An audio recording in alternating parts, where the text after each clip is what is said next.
重要提示 Important announcement. Message important. Важное объявление. Anuncio importante. يرجى من المتحدثين الكرام إلقاء بياناتهم بسرعة معقولة لضمان ترجمة فورية وافية وعالية الجودة. 为了帮助口译准确完整传递发言信息，请代表发言时语速不要过快。 Speakers are kindly reminded to deliver their statements at a reasonable pace to ensure complete and quality interpretation. Il est rappelé aux orateurs qu'ils doivent présenter leur déclaration à un rythme raisonnable afin de garantir une interprétation complète et de qualité. Напоминаем ораторам, что для того, чтобы устный перевод был полным и качественным, необходимо выступать в умеренном темпе. Se ruega a los oradores que pronuncien sus declaraciones a un ritmo razonable para garantizar una interpretación íntegra y de calidad.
Excellencias, Excellencies, distinguished colleagues, I hereby declare open the 6th meeting of the 52nd session of the Working Group on the Universal Periodic Review. We will now proceed with the review of Belgium. Before we begin, please let me remind you that all delegations should upload their oral statements through the online system for inscription on the list of speakers event, and that before the opening of the review they intend to address. Pursuant to Human Rights Council Resolution 5/1, the review is based on the national report prepared by the state under review and the compilation of the UN information and the summary of stakeholders' information. Both have been prepared by the Office of the High Commissioner for Human Rights. It is now an honor for me to give the floor to His Excellency, Mr. Maxime Prévost, Deputy Prime Minister and Minister of Foreign Affairs, European Affairs and Development Cooperation, so that he may introduce the national report. Your Excellency, you have the floor. Monsieur le vice-président, Mr. Vice President, ladies and gentlemen, permanent representatives, and each in your respective qualities, it is a great pleasure to be before you today in the framework of this in-depth dialogue and to be able to take stock of the human rights situation in Belgium.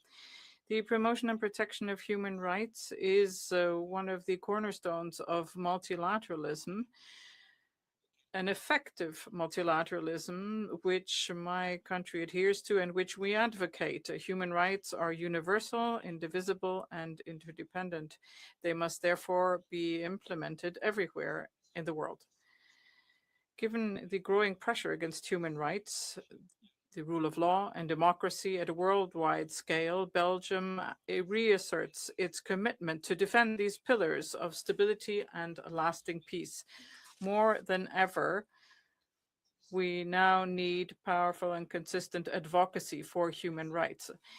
The peer review, which is what this universal periodic review is a crucial exercise to protect and strengthen the implementation of human rights in each of our countries, including my own. We ask other states to treat their citizens well. We therefore must be prepared to present our own report and to state with honesty and transparency what works and what can still be improved. And that is the purpose of the democratic exercise we are engaged in today. I fear that no country in the world can pride itself on a perfect report. There are always, as a matter of principle, areas where improvements can be made, but we take our responsibilities seriously and we are honest about the areas where further progress is needed. It is not a weakness to be transparent. It is precisely this attitude of openness, I believe, which makes Belgium's voice credible on the international scene. Ladies and gentlemen, as you know, Belgium is a federal state, and federalism in Belgium is one that is qualified as a federalism based on cooperation. The protection of human rights is ensured simultaneously by several levels of government. There is the federal level, certainly, but there's also the level of the federated entities, which are the regions and the communities. Our national report, which we have no doubt had the opportunity to read, is therefore the outcome of close cooperation between the different governments, including the federated entities. This institutional framework involves responsibilities at different levels of government, as well as shared responsibilities on certain topics. And this is an area where the responsibility is not diluted. However, we must bear in mind this factor, this way of working at an institutional level within the Kingdom of Belgium, on behalf of which I speak today as a whole. Throughout our dialogue, I will be addressing the recent changes in human rights protection in Belgium, as well as the follow-up to the recommendations we accepted in 2021. And of course, I will not disregard the challenges that remain, but we can say that major progress has been achieved in many areas, and they are worthwhile highlighting. First of all, Belgium has planned to deposit its instrument of ratification of the optional protocol to the Convention Against Torture and other cruel, inhumane, or degrading punishment or treatment. And we plan to deposit this instrument as soon as two conditions are met. The first being that all of our parliamentary assemblies that are concerned within our state have given their approval. And this is what has already been achieved. And the second prerequisite is that the elements constituting the national prevention mechanism will have been defined. And this is what we are currently working on and which has yet to be finalized. In April 2024, we marked a milestone by setting up a mechanism for the prevention of torture for spaces of deprivation of liberty under federal jurisdiction alone within the Federal Institute for Human Rights. This independent mechanism, fully in line with the requirements of the protocol, provides a free and unannounced access to all places of deprivation of liberty under federal jurisdiction. In May 2023, the Flemish government decided that the Flemish Human Rights Institute would become the competent body for places of detention that fall within its jurisdiction, and this has yet to be enshrined in legislation.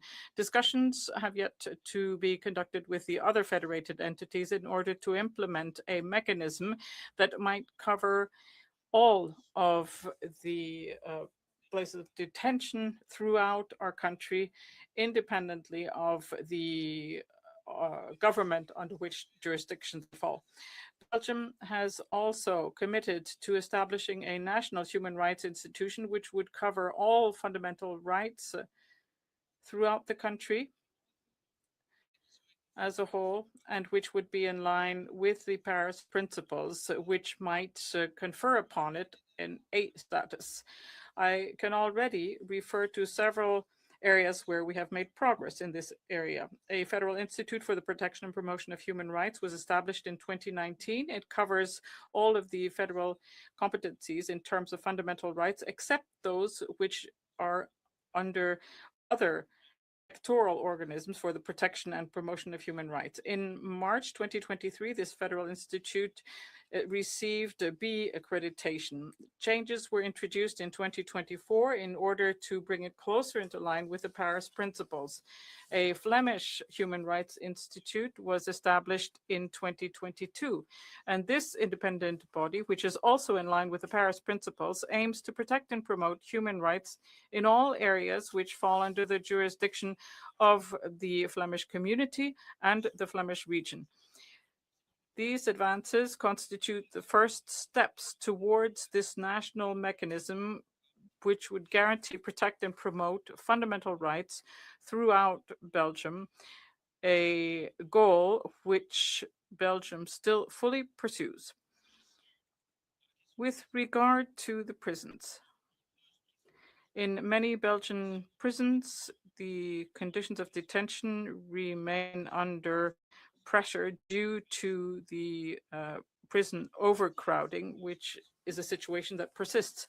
In order to remedy this difficult situation, which the government does not deny, the federal government in March 2026 concluded a political agreement providing additional emergency measures and adaptations to the emergency law of July 2025. These new measures are now, as we speak, being translated into bills, and relevant budgets have been provided for. In parallel, efforts are being made to increase the existing penitentiary capacity and renovate all their places of detention and their infrastructures. Several million euros have been earmarked as a matter of urgency, and this is a significant amount, certainly given the budgetary reductions that my country has been facing. But there are still several billions to be found to cover our shortfall. However, we have not decided to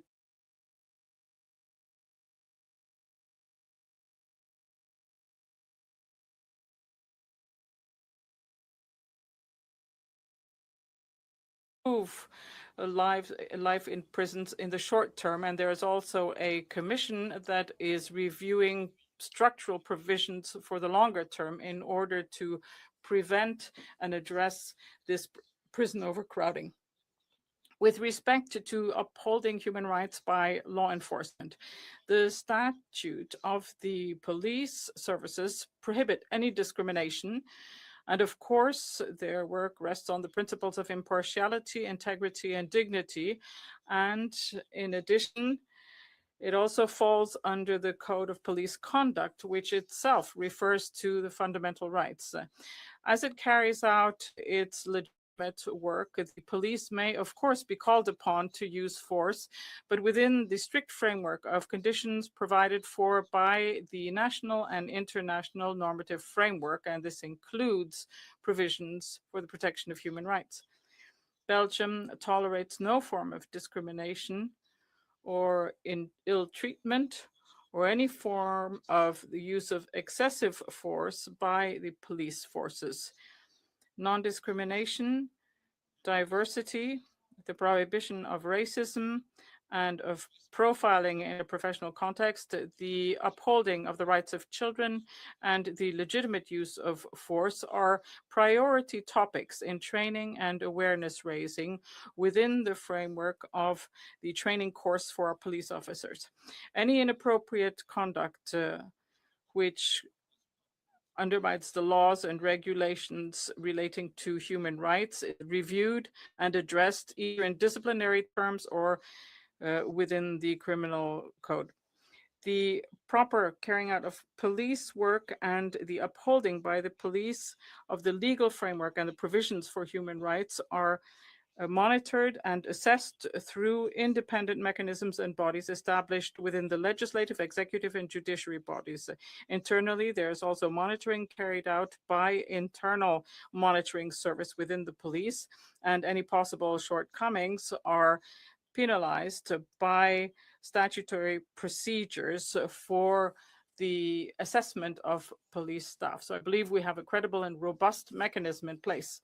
With regard to discrimination in broader terms, of course, we intend to fight discrimination in a coordinated fashion with measures that cover all levels of government and which go across all political areas. To this end, the Interministerial Conference on Equal Opportunities, Disabilities, and on Fighting Racism began its work in October 2025. This interministerial conference is transversal, is cross-cutting, and is made up of ministries that are responsible at different levels of government. And the aim is to achieve results step by step. Its initial aim is to adopt plans of action that are of an interfederal nature against discrimination, and this includes the Interfederal Plan of Action Against Racism and the Interfederal Plan of Action Against Discrimination and Violence Against the LGBTQI+ persons. And it is within this framework of fighting racism that we can find, for example, mechanisms that fight any form of anti-Semitism. This interministerial conference approved a methodological framework in December 2025, and that is the first step towards the adoption of this plan this year. Despite the absence of a comprehensive national action plan, Belgium has, I can assure you, endeavored to intensify its fight against racism and discrimination through ambitious policies at all levels of government. We have always adopted an approach of an integrated policy which covers all forms of fight against racial discrimination, xenophobia, and associated intolerance.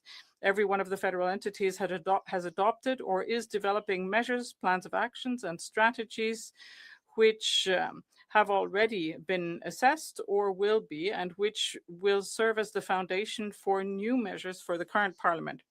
We are also endeavoring to ensure at all levels of powers that subsidies are provided to the civil society sector or local authorities to develop projects against racism or discrimination and to promote diversity at the level where people are closest to the ground, where the impact may most be felt.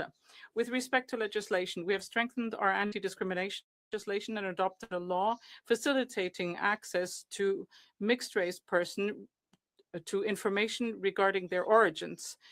Belgium also is endeavoring to step up the fight against discrimination against LGBTQI+ persons. The interfederal methodological framework recently adopted allows for the development of a new interfederal plan of action, which will shortly be finalized. The federated entities have either themselves adopted LGBTQI+ plans of action, or they have contributed to targeted measures which will be integrated. With respect to gender equality, allow me to focus on the fight that we are conducting against the wage gap. And we can say that year by year, this wage gap is reducing. Between 2019 and 2023, the gap in the total pension between men and women moved from 24.4 to 20.5%. Between 2017 and 2024, the presence of women within the boards of listed companies and public enterprises has increased from 10.5% to 37.3%. And this is a significant increase. Legislative reviews at different levels of government have also led to changes, in particular to provide for a better protection against reprisals and to better take into consideration multiple and intersectional discrimination. Measures to provide for an integrated approach to the gender dimension and towards greater de facto equality have also been continuing. Fighting sexual violence is also a priority for Belgium. We have consolidated our legislative framework, in particular by reforming the criminal code as it pertains to sex, which inscribes the consent at the heart of the identification of sexual abuse, meaning no means no. A new National Plan of Action Against Gender Violence 2021-2025 was adopted. Services for victims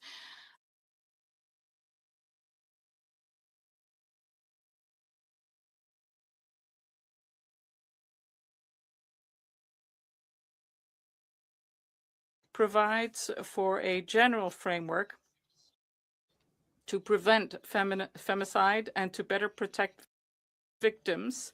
It also ensures proper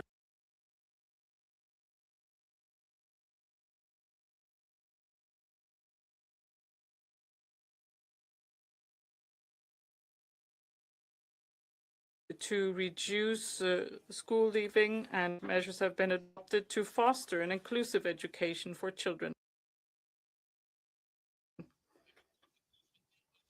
Fighting child poverty remains a cross-cutting focus of attention with the adoption of a national plan of action for the implementation of the European Guarantee for Childhood and various measures aiming to fight child poverty within the federated entities to complement the initiatives of the federal government.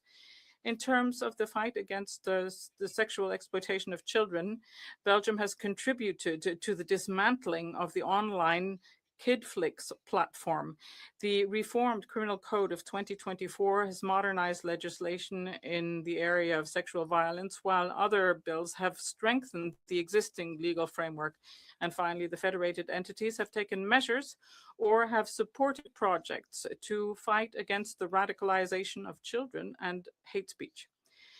With regard to persons with disabilities, in 2021, Article 22 ter was introduced into the Constitution, enshrining the rights of persons with disabilities to a full and effective inclusion in society and to reasonable accommodation.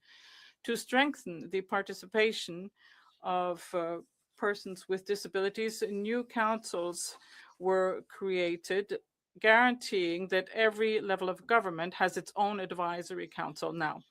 The Disabilities Interministerial Conference was relaunched and adopted the Interfederal Disability Strategy 2022-2030. Moreover, several strategies, plans of action in the area of disabilities were developed at different levels of government in order to implement the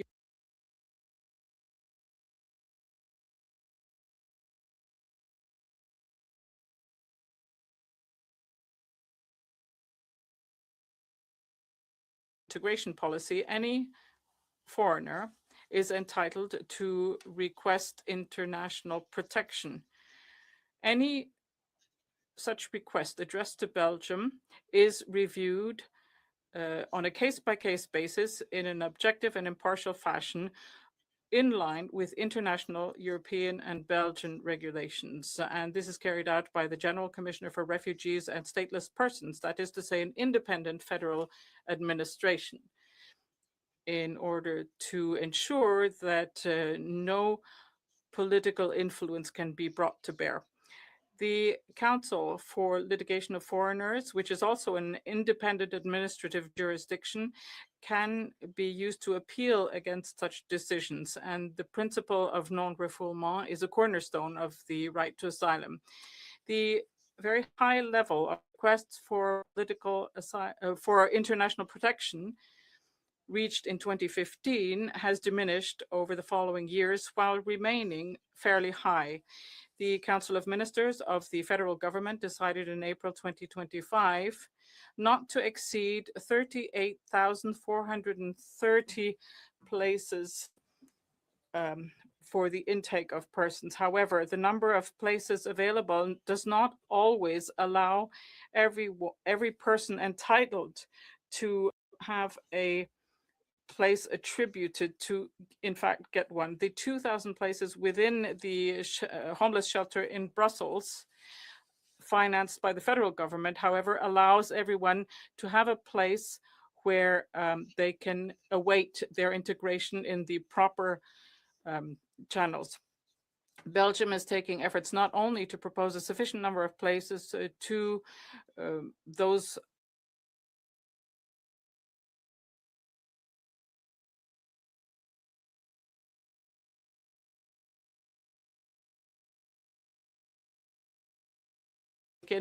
a person into the country. This is notified. The non-accompanied minors are never detained in a closed center. They are hosted in specialized centers within the observation and orientation centers, and these non-accompanied minors are brought to a collective shelter following 2 to 4 weeks, a place which is co-financed by the Youth Assistance Program or exceptionally a host family for vulnerable or particularly young unaccompanied minors. They can also live within the family network. Similarly, within the framework of the return procedure, Belgian legislation prohibits detention in the case of undocumented stay of families with minor children in closed centers. The approval of the federal government stipulates that the law which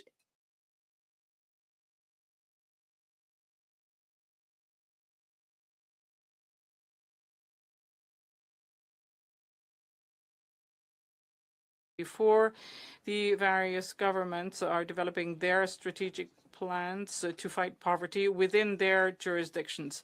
The federal government and the federated entities are developing strategy to fight against homelessness, emphasizing the need to implement the European commitment to put an end to homelessness by 2030. Minimum social benefits were increased several times between 2021 and 2024. In addition,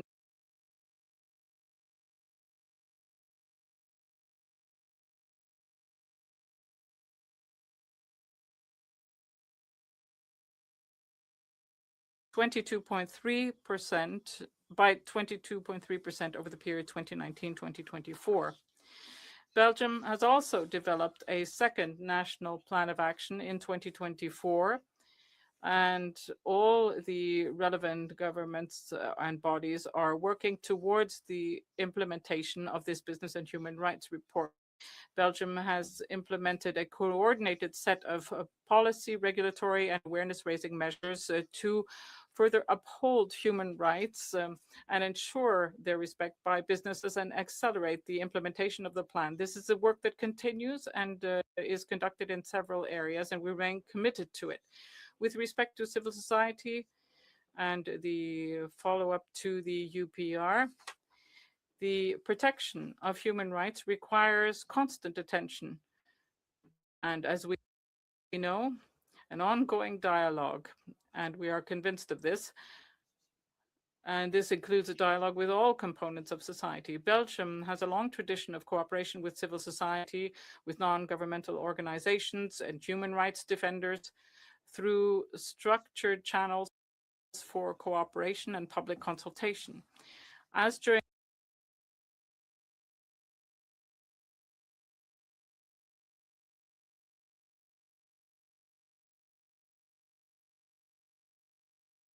some of their comments were taken into consideration. The report also refers to persistent challenges which were referred to. Nevertheless, a consultation does not mean that all the views expressed are fully taken on board. And any process or any communication can, of course, be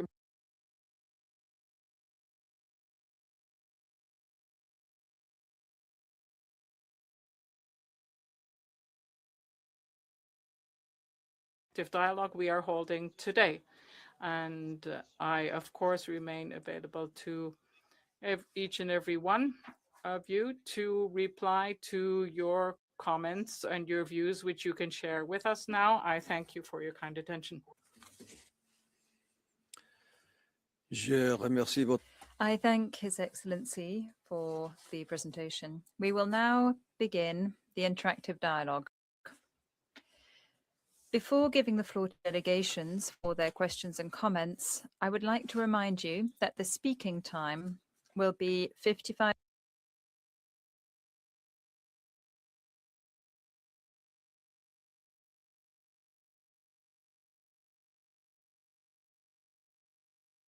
Moreover, United Nations terminology should be used when referring to states and territories. Please be reminded that only the use of the words recommend or recommendations will ensure that the relevant parts of your statements are included in the recommendations section of the working group report. Also, allow me to recall that the Human Rights Council strongly rejects any act of intimidation or reprisal against individuals and groups who cooperate or have cooperated with the United Nations and its representatives and mechanisms in the field of human rights. We will now begin with the list of speakers.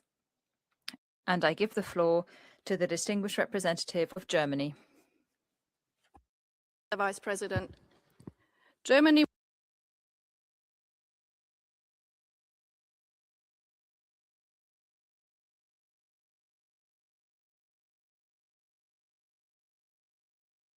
Belgium's continued commitment to human rights, multilateralism, and the rule of law. We acknowledge steps taken to address prison overcrowding and to strengthen institutional human rights frameworks.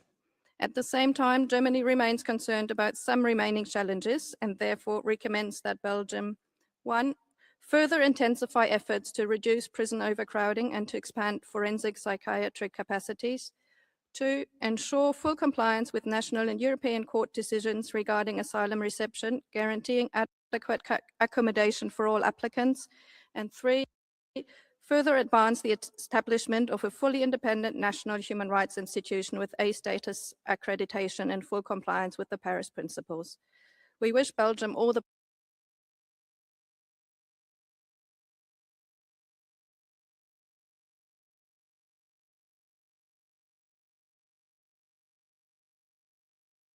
disabilities. Ghana wishes to recommend to Belgium to 1, criminalize torture as a distinct offense in compliance with the UN Convention Against Torture. 2, develop and adopt a comprehensive national action plan against racism with measurable targets, adequate resources,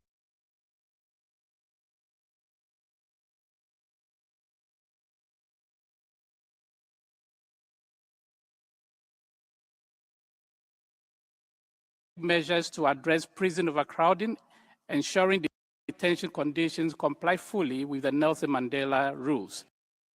Ghana wishes Belgium success in this UPR process. I thank you. Muchas gracias.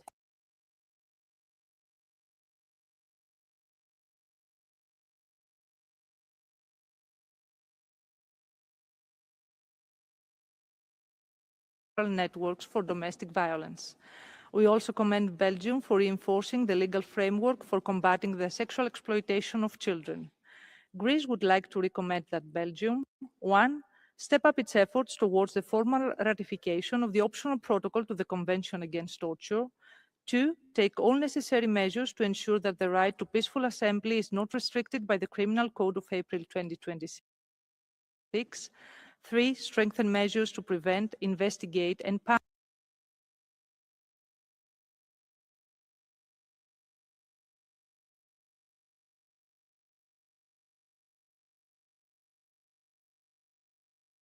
Thank you.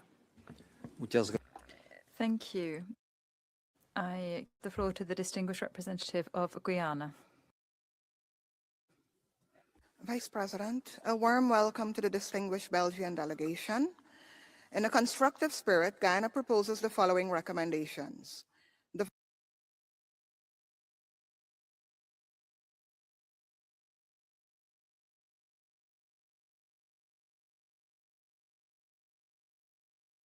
should include training of officers. 3, take measures to ensure equitable access to healthcare, education, and access to family planning services by all women. Guyana commends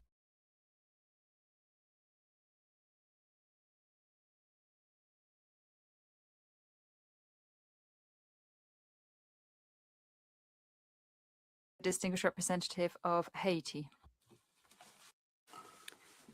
Merci, Monsieur le Vice-président.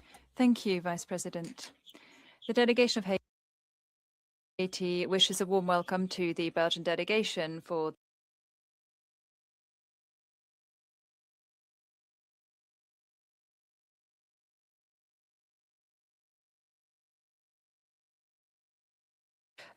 profiling on the basis of ethnicity and also measures to address extremism and terrorism and the radicalization within Belgian society. Haiti would recommend that Belgium combat all forms of discrimination during recruitment, including those based on pregnancy and maternity, and also all other violations of human rights linked to migratory status. We wish Belgium a very successful review. I thank you. Thank you very much. I now give the floor to the distinguished representative of Iceland. Vice President, Iceland welcomes the delegation of Belgium and its national report. In the spirit of constructive engagement, Iceland recommends the following. Number 1, eliminate all exceptions to the legal minimum age for marriage of 18 years. Number 2, implement a ban on the use of contraceptive measures on persons with disabilities without their informed consent. Number 3, remove all legal, administrative, and practical barriers to accessing safe abortion services, including references to mandatory waiting periods. Number 4, amend the Civil Code to prohibit domestic violence against children. Number 5, ensure universal access to CSE in and out of school settings. Number 6, guarantee universal gender-affirming care for persons of diverse SOGIESC, including mental health services. I wish Belgium all success for its review. I thank you. Muchas gracias. Thank you very much. I now give the floor to the distinguished representative of India. Thank you, Mr. Vice President. India welcomes the delegation of Belgium for presentation of its national report. In the spirit of constructive engagement, we would like to make the following recommendations. First, to ensure that criminal law provisions, including those introduced in the new criminal code, are clearly defined and applied in full.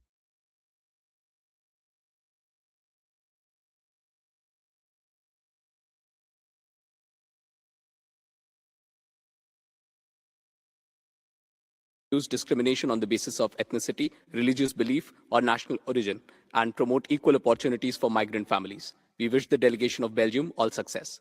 I thank you. Muchas gracias. Thank you very much. I now give the floor to the distinguished representative of Indonesia.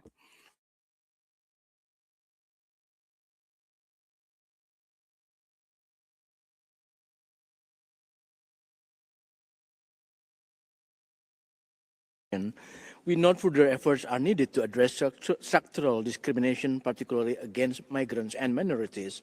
In this spirit, Indonesia recommends that Belgium, 1, continue strengthening the mandate and institutional coverage of its national human rights institution with a view to achieving country A status accreditation. 2, continue and strengthening measures to address structural discrimination against migrants and minority groups, including through effective implementation of anti-discrimination laws. 3, improve asylum and reception conditions through timely procedure.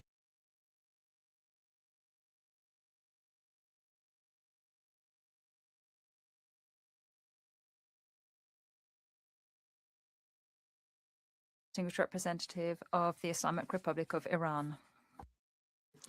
Thank you, Mr. Vice President. The Islamic Republic of Iran welcomes the delegation of Belgium. Iran expresses grave concern over the alarming human rights situation in Belgium, particularly the systemic and structural violations. We are especially alarmed by the exploitation of women domestic workers, degrading treatment of asylum seekers, persistent discrimination against migrant communities, and repeated incidents of racially motivated police brutality and excessive use of force. In the spirit of constructive dialogue, Iran affirms the following recommendation. 1. To immediately end all forms of discrimination against asylum seekers, eliminate inhuman living conditions, and guarantee full and unhindered access to health, social, and legal services. 2. To take urgent and concrete measures to eradicate exploitation and violence against women, particularly migrant and domestic workers. 3. To establish independent accountability mechanism to end racial profiling, police brutality, and excessive use of force, and ensure prosecution of offending officers. We wish Belgium a success in UPR process. I thank you. Muchas gracias. Thank you very much. I now give the floor to the distinguished representative of Iraq. Thank you, Mr. Vice President. The delegation of Iraq welcomes the head and members of Belgium to this fourth cycle of the UPR and commends the efforts exerted in the preparation. And we express our concern regarding the human rights situation in Belgium, concerning in particular the law enforcement and racial discrimination. We recommend the protection from discrimination for persons with disabilities and the ratification of the Convention on Combating Discrimination in Education to adopt an approach based on human rights in the field of law enforcement and criminal justice, and putting an end to racial discrimination against migrants, and to increase financing geared towards combating violence against women and especially gender-based. Thank you. I now give the floor to the distinguished representative of Ireland. Thanks, President. Ireland welcomes the delegation of Belgium and thanks it for its presentation today. Ireland acknowledges Belgium's efforts to advance human rights domestically and commends progress made since the last UPR cycle. Ireland particularly welcomes the progress made in relation to two of its previous recommendations: the accreditation of the Federal Institute for the Protection and Promotion of Human Rights as a national human rights institution, as well as the efforts made in the protection of the rights of migrant children. We also welcome the progress made in the field of the protection of the rights of LGBTIQ+ persons, as evidenced by the adoption of action plans at both federal and regional levels. Ireland recommends that Belgium, 1, prohibit all forms of violence against children by explicitly banning the use of corporal punishment within the family through an amendment to Article 371/1 of the Civil Code, and 2, amend its Civil Code to eliminate all exceptions to the legal minimum age for marriage of 18 years for all. We wish Belgium every success in this UPR. Thank you very much. I now give the floor to the distinguished representative of Italy. Mr. Vice President, Italy thanks and commends Belgium for the effective implementation of the National Action Plan to Combat Gender-Based Violence 2021-2025, in line with the Istanbul Convention on Violence Against Women and Domestic Violence, as well as for progress achieved in ensuring access to housing for victims of gender-based violence.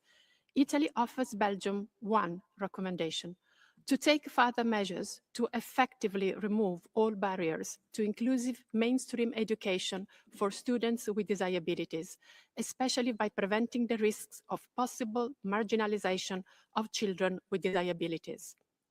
Italy wishes Belgium a successful review, and I thank you. Muchas gracias.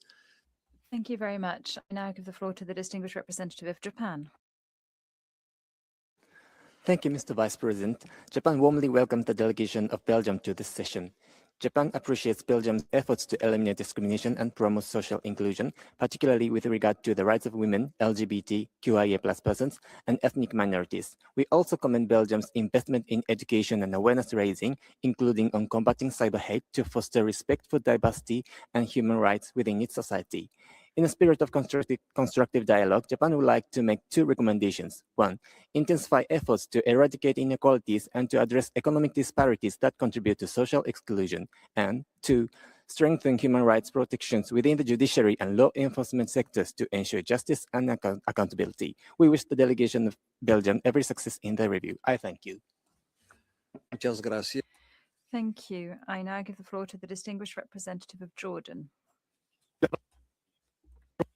In the name of God Almighty, thank you, Mr. Vice President. We would like to welcome the high-level delegation of the friendly Kingdom of Belgium, and we commend the efforts exerted in preparation of the national report, and especially its constant support of the legitimate rights of the Palestinian people, which improves the potential of just and lasting peace in the region. We recommend to strengthen measures to combat discrimination and hate speech, including online, and ensure effective implementation of relevant legislation, to continue efforts to strengthen the protection of vulnerable groups, including persons with disabilities and older persons, and ensure their access to essential services. In conclusion, my delegation wishes the delegation of Belgium all success. Thank you, Mr. Vice President.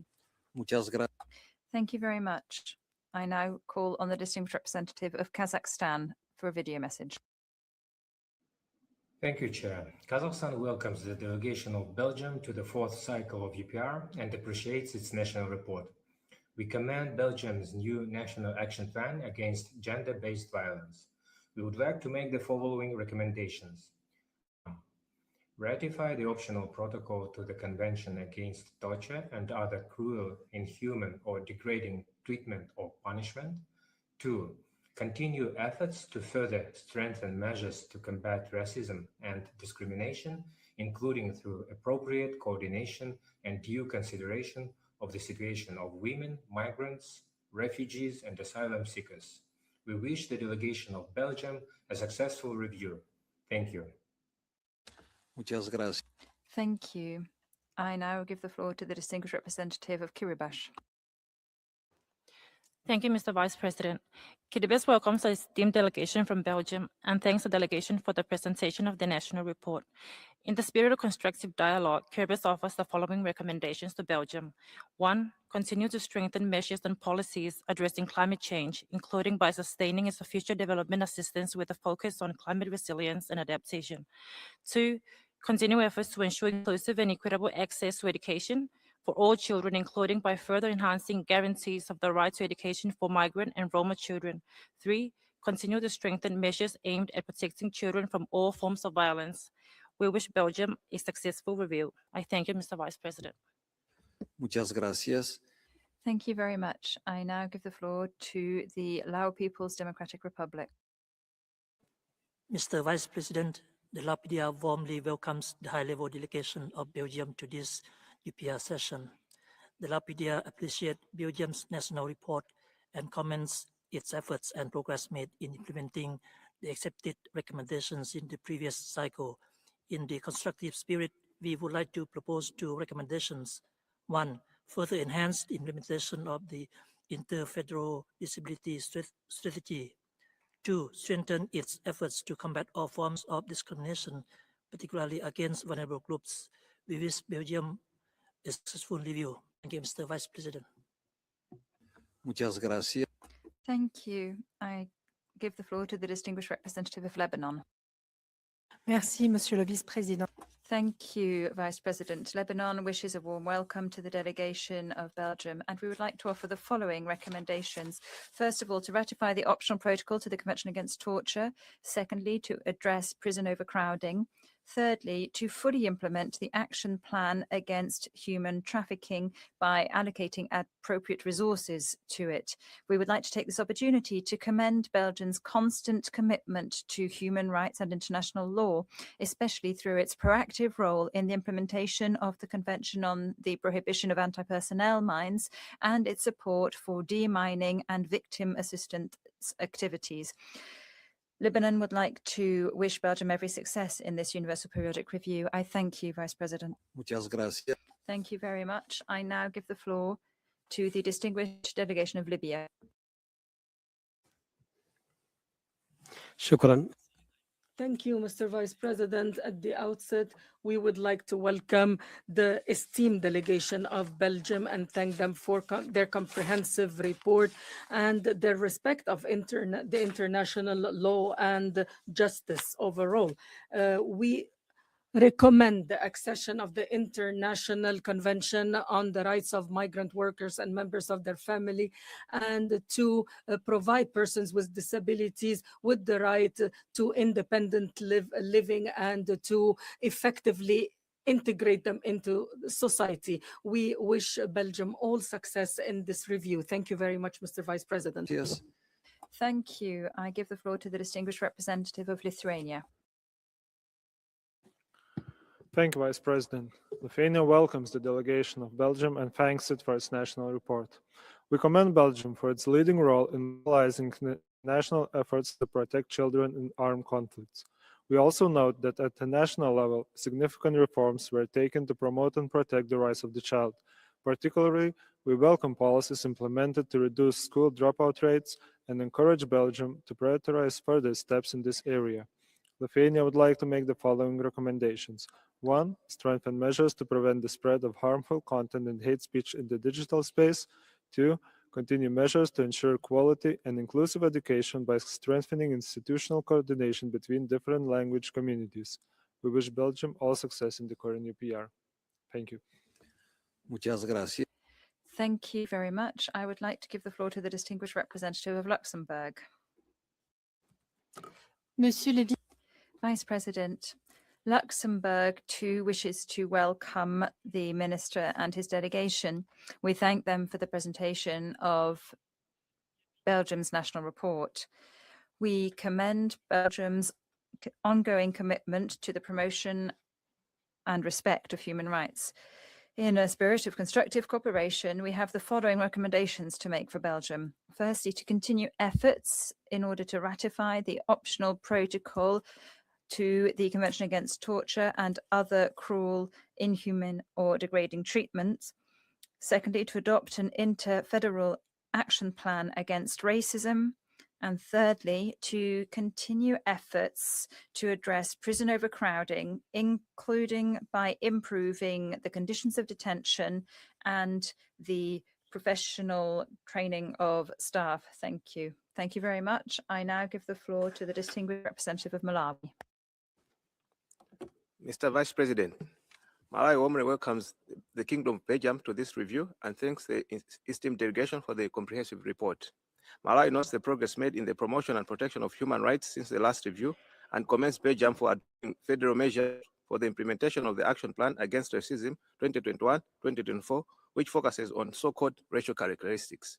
In the spirit of constructive dialogue, Malawi makes the following recommendation to Belgium. 1.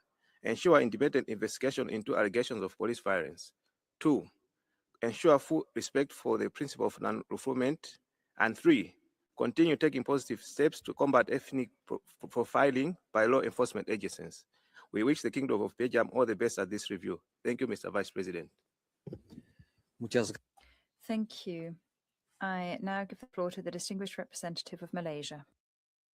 Thank you, Mr. Vice President. Malaysia thanks Belgium for the presentation of its national report. We commend Belgium for undertaking numerous initiatives to promote and protect human rights since the last UPR cycle. In the spirit of constructive engagement, Malaysia recommends the following. First, strengthen law enforcement measures to address racial discrimination, including by ensuring that practices are based on objective criteria. Second, accelerate the adoption and implementation of a comprehensive inter-federal action plan against racism, including in law enforcement. Third, ensure that the Federal Institute for the Protection and Promotion of Human Rights fully complies with the Paris Principles. And fourth, ensure the full protection of freedom of religion or belief, including the right to peacefully manifest religion and belief in public institutions in accordance with international human rights obligations. We wish Belgium a successful review. Thank you. Muchas gracias. Thank you very much. I now give the floor to the distinguished representative of Maldives. Mr. Vice President, the Maldives warmly welcomes the high-level delegation from Belgium to this fourth cycle review and thanks the delegation for their presentation. The Maldives commends Belgium's efforts to advance gender equality and eliminate violence against women, In this regard, we welcome the adoption of the new National Action Plan on Gender-Based Violence. In a constructive spirit, the Maldives makes the following recommendations. Strengthen measures to ensure the right to inclusive education for vulnerable groups, including children with disabilities. Further enhance the implementation of anti-trafficking laws by aligning with international standards and adopt targeted measures to address the exploitation of underage girls. We wish Belgium a successful review. I thank you. Muchas gracias. Thank you. I give the floor to the distinguished representative of Mali. Thank you, Vice President. Mali wishes a warm welcome to the delegation of the Kingdom of Belgium. We would like to highlight that the harmful practices such as child marriage and forced marriage remain within certain migrant communities, and that Belgium has not yet finalized the process for creating a national human rights institution that is fully aligned with the Paris Principles. Furthermore, cases of peaceful demonstrations during which law enforcement officers used excessive and abusive force were recorded. In a constructive spirit, Mali recommends that Belgium, first of all, modify its civil code in order to eliminate all exceptions to the minimum legal age of marriage, which is set at 18 years of age for both men and women, to finalize the creation of a national human rights institution that is fully compliant with the Paris Principles, and to strengthen the fight against racial discrimination, in particular within the law enforcement forces, while demanding accountability for perpetrators. Thank you. Thank you. I give the floor to the distinguished representative of Malta. Thank you, Mr. Vice President. Malta welcomes the delegation of Belgium and thanks them for the country report. We welcome Belgium's solid ratification record of international human rights covenants and optional protocols. We also highly value the several initiatives strengthening implementation of Belgium's human rights obligations at the federal and regional level. We praise Belgium for its consistent work on the thematic area of protection of children, in particular its leading role within the group of Friends on Children and Armed Conflict. We would like to make the following recommendation. 1, establish an age of marriage at the federal level at 18 years of age without exceptions. 2, take steps to increase availability of shelters for victims of gender-based violence that are also accessible to persons with disability. We wish Belgium a successful review. I thank you. Muchas gracias. Thank you. I give the floor to the distinguished representative of the Marshall Islands. Thank you, Mr. Vice President. The Republic of the Marshall Islands welcomes the Honorable Minister and the delegation of Belgium and thanks them for the presentation of the report. We are encouraged by Belgium's national and regional efforts to reduce emissions and increase climate resilience, including through measures set out in its Federal Energy and Climate Plan 2021 to 2030, and hope to see these efforts sustained. In the spirit of constructive dialogue, we recommend the following. 1, adopt gender-responsive approaches in environmental, climate change, and disaster risk reduction policies, with a particular emphasis on women and girls living in rural areas. And 2, continue investing in inclusive education, especially by removing systemic barriers to inclusive mainstream education for children with disabilities. We wish the delegation every success during its 4th UPR cycle. Como dada, and I thank you. Muchas gracias. Thank you. I give the floor to the distinguished representative of Mauritius for a video message. Thank you, Chair. Mauritius extends a warm welcome to the delegation of Belgium during this 4th cycle of the UPR. We commend Belgium for its role in the protection and promotion of human rights. We acknowledge the measures taken to achieve climate neutrality by 2050 and to reduce the gender pay gap. In a constructive spirit, we recommend that Belgium amends its laws to ensure that the legal minimum age of marriage is 18 years for both women and men, and finally accedes to the optional protocol to the Convention Against Torture. We wish Belgium a successful review. Thank you. Muchas gracias. Thank you. I now give the floor to the distinguished representative of Mexico. Thank you, Vice President. We thank Belgium for their report and for the information shared this afternoon. And we acknowledge the strengthening of the Federal Institute for Human Rights and the prohibition of the detention of children in closed migrant centers. In a respectful and constructive fashion, Mexico recommends 1, to complete the ratification process of OPCAT, 2, to guarantee that foreign persons who are detained are informed promptly of their right to communicate with their consulate in accordance with the Vienna Convention on Consular Relations, and 3, to try to reduce the prison population, including those detained on migratory grounds, by giving priority to non-custodial measures. Thank you. We wish Belgium every success. Gracias. Thank you. I give the floor to the distinguished representative of Mongolia. Mr. Vice President, Mongolia thanks the delegation of Belgium for the presentation of their comprehensive national report. We commend Belgium's continued strengthening of its constitutional and legal framework for human rights protection, including efforts to more effectively integrate human rights guarantees across federal and federal level of governance. We also welcome ongoing efforts to strengthen the protection of persons in vulnerable situations through targeted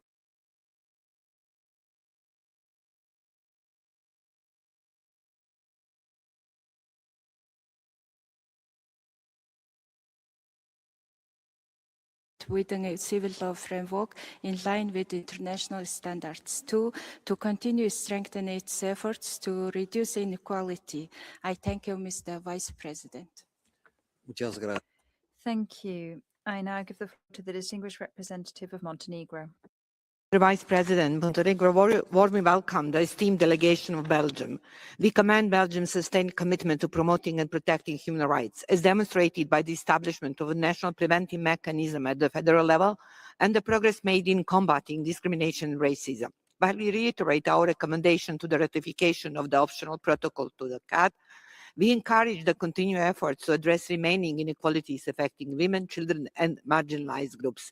Montenegro recommends that Belgium, 1, strengthen measures to eliminate intersecting forms of discrimination against women, particularly migrant, refugee, and asylum-seeking women, and 2, ensure that all children born in Belgium who would otherwise be stateless acquire Belgian nationality without any administrative barriers. We wish Belgium every success in the UPR. Thank you.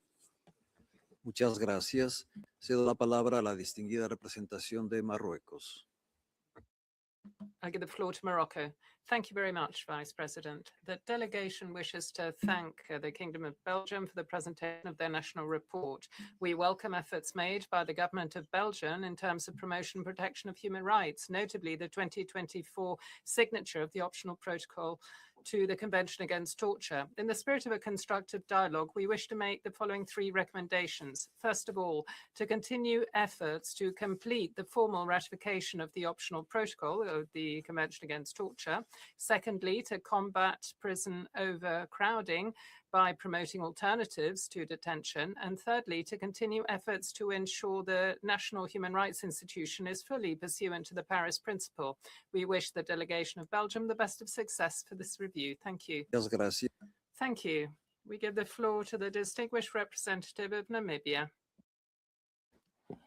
Mr. President, we welcome Belgium delegation. We commend Belgium further for the effort in implementing the recommendation from the previous review. In the spirit of constructive dialogue, Namibia sponsors the following recommendation. 1, strengthens training for law enforcement officials in combating racial discrimination, bias, and profiling, both at police academy as well as throughout their career. And then 2, ensure investigations and prosecutions of hate speech and hate crimes. And in that regard, we wish Belgium a successful review. Thank you. Muchas gracias. Thank you very much. I give the floor to the distinguished representation of Nepal. Mr. Vice President, Nepal warmly welcomes the delegation of Belgium to the 4th cycle of UPR and thanks them for the presentation of national report. We appreciate Belgium's constructive engagement with the human rights mechanism and take positive note of the efforts made to address the recommendation received during the 3rd cycle of UPR and progress achieved. In a constructive spirit, Nepal recommends Belgium the following. 1, step up efforts to promote equality and non-discrimination in the labor market and reduce the gender pay gap. 2, strengthen the national human rights institution in line with the Paris Principle. We wish Belgium a successful UPR. I thank you. Muchas gracias. Thank you very much. I give the floor to the distinguished representative of the Kingdom of the Netherlands. Thank you, Mr. Vice President. The Kingdom of the Netherlands thanks the delegation of Belgium for the presentation of its national report. The Netherlands commends Belgium for strengthening its national human rights architecture and for its continued efforts to advance gender equality, including measures to reduce the gender pay gap and increase women's representation in decision-making. The Netherlands recommends, first, expanding through interfederalization the mandate of FIRM to cover regions and communities that currently lack access to a broad rights institution and take the additional steps needed to obtain Gangri A status. 2, ensuring that the right to peaceful assembly is fully respected, protected and facilitated by removing requirements for prior authorization of peaceful demonstration and other restrictions, and by limiting any remaining preventive measures to what is strictly necessary and proportionate.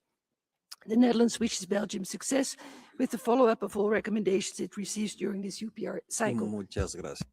Thank you very much. I now give the floor to the distinguished representative of Nigeria.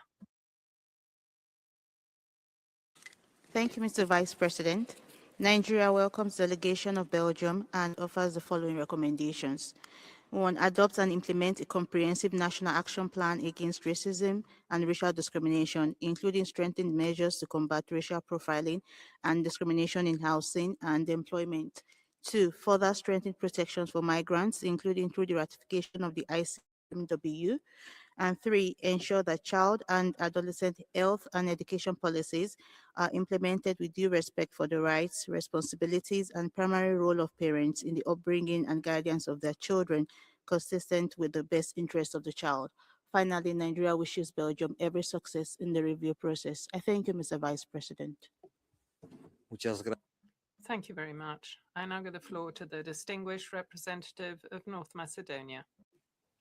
Thank you, Mr. Vice President. We commend Belgium for its constructive engagement in the UPR process and for the progress achieved in the implementation of recommendations since the last review.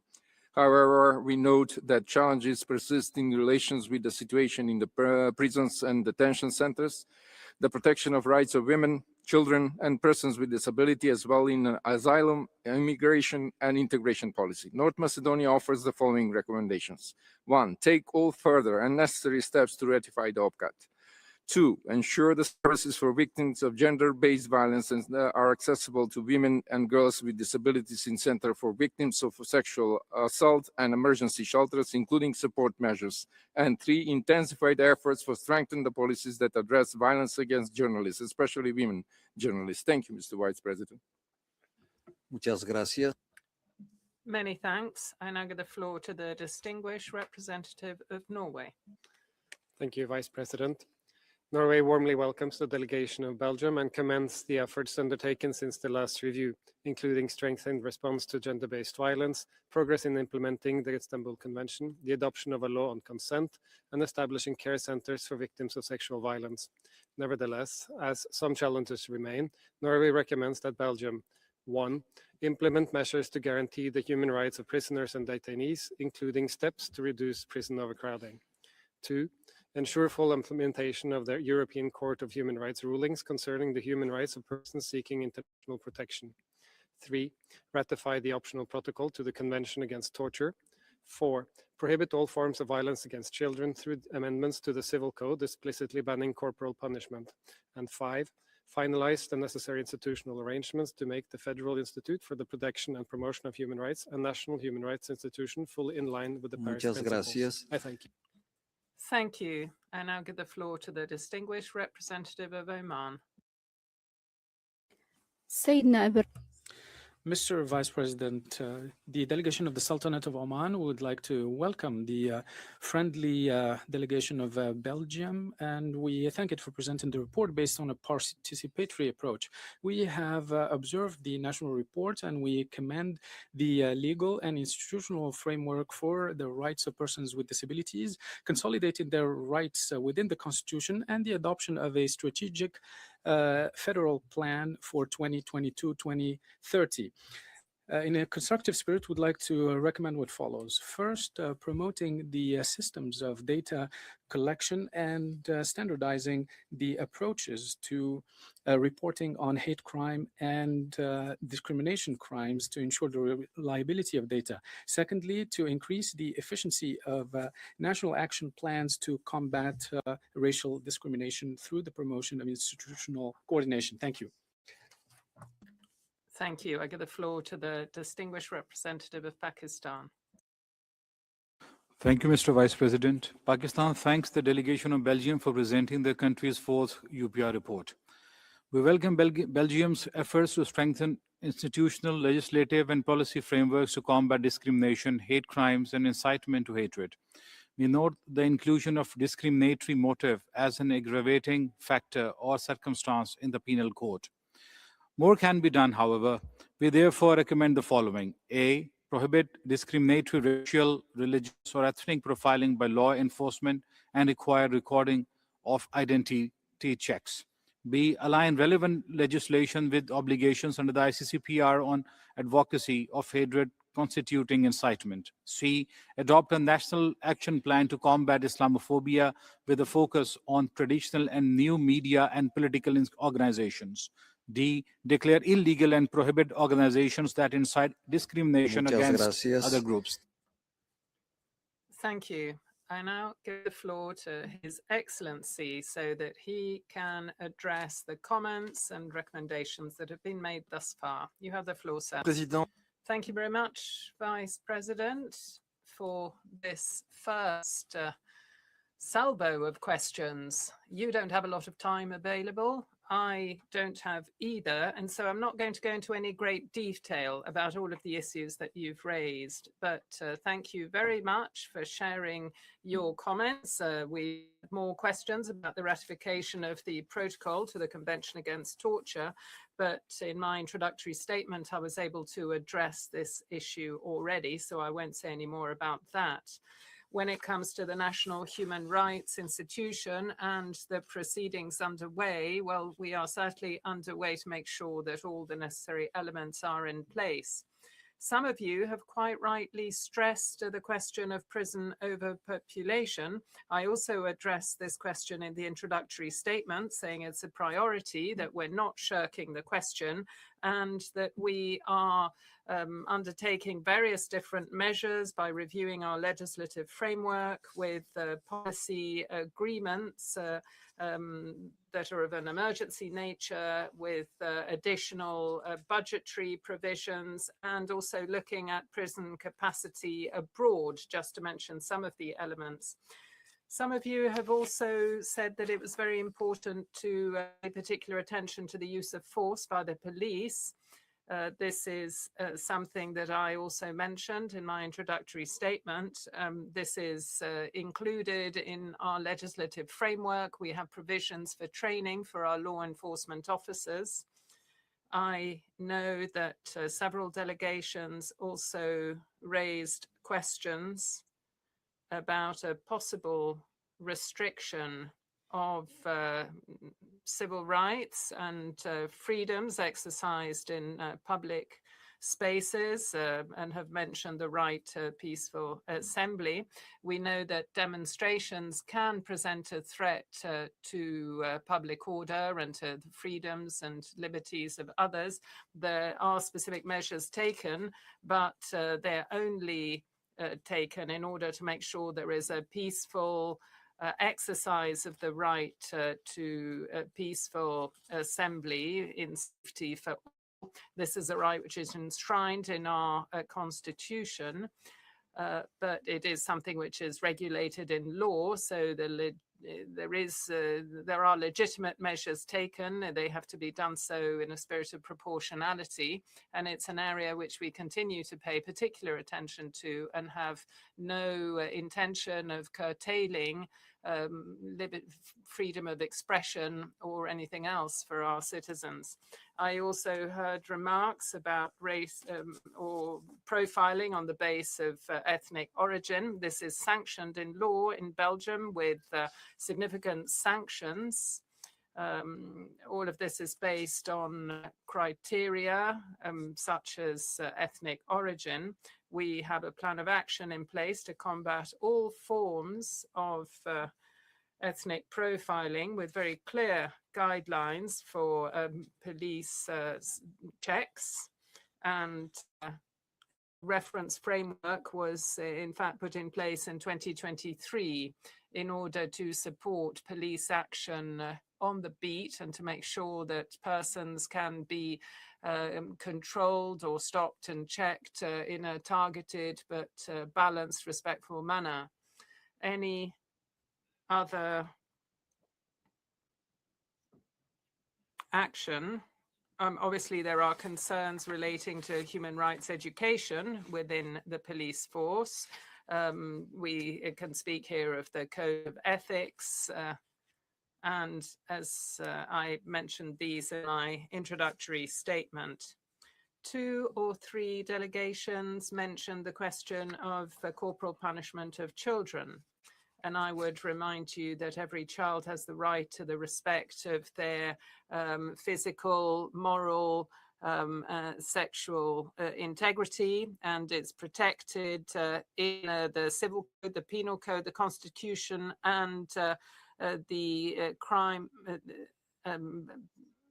To mention some, this is protected by the community jurisdictions. If there's no express ban yet of corporal punishment, the federal government has nevertheless asked the judiciary to draft or rather the legislature to draft a bill in order to sanction all of these practices. This is basically relating to bottom smacking, but we are very much of one mind on this question. You also raised the question of the rights of persons with disabilities. I, in part, mentioned this issue, not at length because there was not enough time, but it's an issue which is dear to my heart. Obviously, these rights need to be enshrined in our constitution with different levels of coordination being organized within government, and we need to put all the elements in place because obviously at the heart of the rights of persons with disabilities, we have individuals that have to be in charge of their own lives, and civil society monitors this closely. Many of you mentioned the question of combating racism, discrimination, and intolerance. As I said at the outset, I said that an ambitious federal plan is put in place to combat racism and discrimination. This is being drafted or is in the pipeline at the moment. We, at all levels of government, need to make sure that this plan is effective in practice, that it's not just a dead letter gathering dust in a drawer. So the goal is that it delivers results, that it has a real impact. And that's why we have to include within all the layers of government, factor in the different competencies of our public authorities. Combating discrimination, notably in housing, is something that we pay close attention to. We have housing provisions, which tries to ensure affordable housing for the lowest income households. So the mechanisms to grant such social housing are highly regulated in the 3 regions with criteria which are clearly defined and legal. It avoids any political nepotism. The rules are well known and are followed. And it's very important for this to be so in this area of social housing, but it can also apply to the acquisition of private housing. Some of you mentioned combating discrimination in employment, and we simply don't have enough time to take you through all of the measures taken in the different regions, but like in every country. It's one of the most fundamental rights to be able to provide work for people. You need a social and economic environment which is appropriate for this, and we spare no effort to try and bring this about.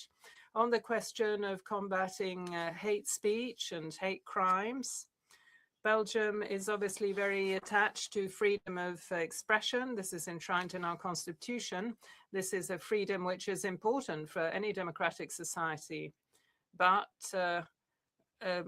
we do have criminal provisions against hate speech. So there are crimes which can be prosecuted on this basis. This is also true for what happens online. There is the government's initiative work being done on legislation here. We need to make sure there's no impunity for those that use hate speech hidden behind their screens using pseudonyms. And that's something that we are hard at work on. It is something that we are spending a lot of time on.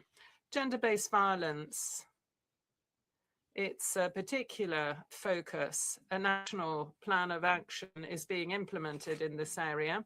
It has been approved for the 2021 to 25 period, and a new plan is currently being assessed to make sure that all the authorities are on board so that we can implement the recommendations addressed to Belgium, notably as part of the work done by the Council of Europe. And we can a Flemish plan and a French-speaking plan have been approved or are about to be so. Now, sexual violence is something that I've already mentioned. The same goes for femicide. I can say that it remains a particular focus.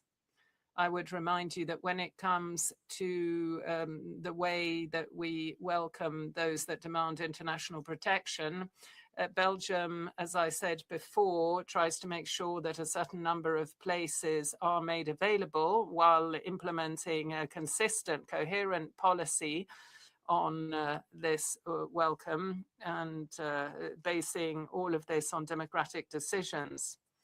Now, there are other issues that I won't mention again because they were mentioned in the opening statement, but I would say again that the detention of children in closed centres is prohibited. There was the matter of the judicial rulings from Belgian authorities on asylum and migration issues. Here too, in the implementation of a 2023 European Court of Human Rights ruling, Belgium, as a result of this, submitted a plan of action. And last September, the ministers of the Council of Europe noted that the measures put in place by the Belgian authorities in order to address the systemic problems with the implementation of judicial decisions and the positive outcomes that have resulted, notably the significant reduction in numbers of asylum seekers waiting for places. And last December, we met the implementation unit of the rulings of the Council of Europe and have envisaged measures, particularly relating to the Camera versus Belgium ruling. And there's a positive desire on the part of them to go over and beyond simply implementing the ruling, but actually taking measures to ensure material assistance to those seeking justice, but in fact to all rights holders. So this is part of our bid to strengthen our dialogue with the ministers of the Council of Europe relating to these recommendations. So our efforts in this area are ongoing, particularly to reduce the number of names on the waiting list. There is the number of, or the rate of overcrowding of these centres has also reduced. The European Court of Human Rights took measures against Belgium since the second half of 2022. Only 7 of these are still active in January of this year. Just a word on the ratification of the Convention on the Protection of the Rights of Migrant Workers and members of their families. Obviously, migrant rights are very important to us, but at this stage, we are not in a place to ratify the Convention on the Protection of the Rights of Migrants, especially, and members of their families. This puts on an equal footing migrants in a regular and irregular situation. This is quite different to EU regulations, and the distinction has to be drawn between workers in a legal and an unlawful position. We also thank you for commending the measures taken to prevent school dropouts and anti-personnel landmines. We've had a ratification recently here. We've also been revising our law to make sure that you cannot get married before the age of 18.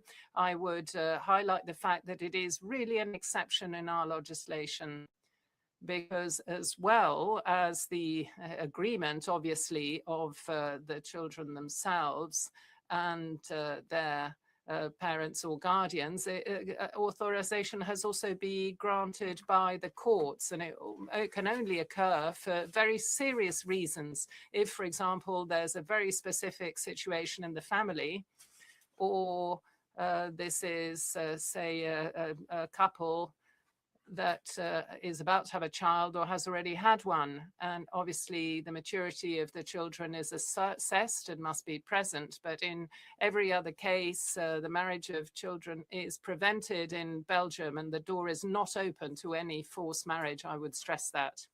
And comments made by Iran, who spoke by alarming human rights situations in Belgium, degrading treatment and excessive use of force. Well, the state that made this comment was certainly an inspiring source for these recommendations. I thank His Excellency for the answers provided to all of the questions asked. And I now give the floor, as we continue our interactive dialogue, to the distinguished representative of Panama. Vice President, Panama extends its greetings to the delegation of Belgium and thanks it for its national report. We are highlighting the establishment of the Flemish Institute for Human Rights in 2023. In a constructive spirit, Panama recommends the following. 1, to strengthen the Interfederal Plan of Action Against Racism, ensuring it has resources and ongoing consultations with communities to eradicate racial profiling. 2, to guarantee the protection of the rights of the child, eliminating the legal exceptions that allow for marriage before the age of 18. 3, to redouble efforts on gender, increasing places in refuges for victims of violence and strengthening wage equality. We wish Belgium a successful review. Thank you. Thank you. I give the floor to the distinguished representative of Peru. Thank you very much, Vice President. Peru warmly welcomes the delegation of Belgium. We thank them for the presentation of their national report. We also recognize the progress achieved, particularly the establishment of a federal mechanism for the prevention of torture within the Federal Institute for the Promotion and Protection of Human Rights. In a constructive spirit, Peru makes the following recommendations. Firstly, to ratify the optional protocol to the Convention Against Torture and the International Convention on the Protection of the Rights of Migrant Workers and members of their families. Secondly, to adopt an interfederal action plan against racism with sufficient resources, effective participation of civil society, and specific measures to prevent racial profiling and guaranteeing investigation of racist incidents by law enforcement officials. And lastly, to guarantee the full inclusion of persons with disabilities, particularly through strengthening federal legislation, establishing complaints mechanism. Thank you. Thank you. I give the floor to the distinguished representative of the Philippines. Thank you, Mr. Vice President. The Philippines warmly welcomes the distinguished delegation of Belgium. We laud the government's sustained efforts to combat racism, discrimination, and trafficking in persons through strengthened legislations and regional action plans. To build on these gains, we offer the following recommendations. 1, consider adopting a national action plan against racism, building on existing regional initiatives. 2, further strengthen mechanisms for the protection of the rights of migrant workers, refugees, and asylum seekers, particularly minors undergoing asylum and integration procedures. And step up efforts to combat online sexual exploitation of children through enhanced international cooperation on, among others, cross-border investigation and information sharing on perpetrator hotspots and trafficking routes. In closing, the Philippines wishes Belgium a successful review. Thank you. Muchas gracias. Thank you. I give the floor to the distinguished representative of Poland. Thank you, Mr. Vice President. Poland thanks Belgium for its national report and continued engagement with the Universal Periodic Review. We recommend that Belgium: 1, proceed with the ratification of the optional protocol to the Convention Against Torture, building on the structural progress already achieved. 2, further strengthen efforts to effectively and consistently address hate speech in schools, while ensuring full and non-discriminatory access to education for all. 3, enhance the implementation of existing legal safeguards, training, and oversight mechanisms to more effectively prevent and combat discrimination against minorities, including ethnic profiling, and to ensure equal access to housing and employment. We wish Belgium a successful UPR. I thank you. Muchas gracias. Thank you very much. I now give the floor to the distinguished representative of Qatar. سيدي نائب الرئيس، يرحب وفد بلادي برئيس وفد بلجيكا ويشكرها على المعلومات المقدمة عن التقدم. I thank the delegation and thank them for the information provided. We commend them for the work to implement the recommendations accepted. We welcome the measures to ensure fundamental rights throughout the country. We welcome the policy to freely distribute school equipment in preschools as well. And this happened during the 2026 beginning of the school year. We commend quality education for all children and to combat school dropouts rates. We also recommend that the federal institutes should be pursuant to the Paris Principles and believe there should be a plan of action adopted against discrimination and racism. Thank you. Thank you. I now give the floor to the distinguished representative of the Republic of Korea. Thank you, Mr. Vice President. The Republic of Korea appreciates Belgium's efforts to implement the recommendations from the previous cycle, in particular the establishment of a preventive mechanism against torture, which strengthens oversight of places of deprivation of liberty. With this in mind, we recommend the following. 1. Sustain its structural reforms to address prison overcrowding, including by expanding alternatives to detention and ensuring adequate conditions for detainees, particularly those in vulnerable situations. 2. Strengthen ongoing efforts to combat racism and discrimination in law enforcement by effectively implementing safeguards to prohibit racial profiling and ensuring accountability for the use of force while developing a comprehensive and coordinated inter-federal action plan against racism. We wish Belgium a successful review. I thank you. Muchas gracias. Thank you very much. I now give the floor to the distinguished representative of the Republic of Moldova. Thank you, Mr. Vice President. The Republic of Moldova welcomes the distinguished and high-level delegation of Belgium.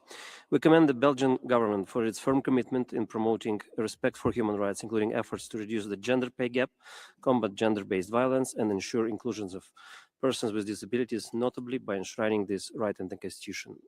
In the spirit of constructive engagement, Moldova recommends, first, continue the efforts to prevent torture and overcrowding in prisons, including by considering the ratification of the optional protocol to the Convention Against Torture. Thank you, Mr. Minister, for your initial comments on that.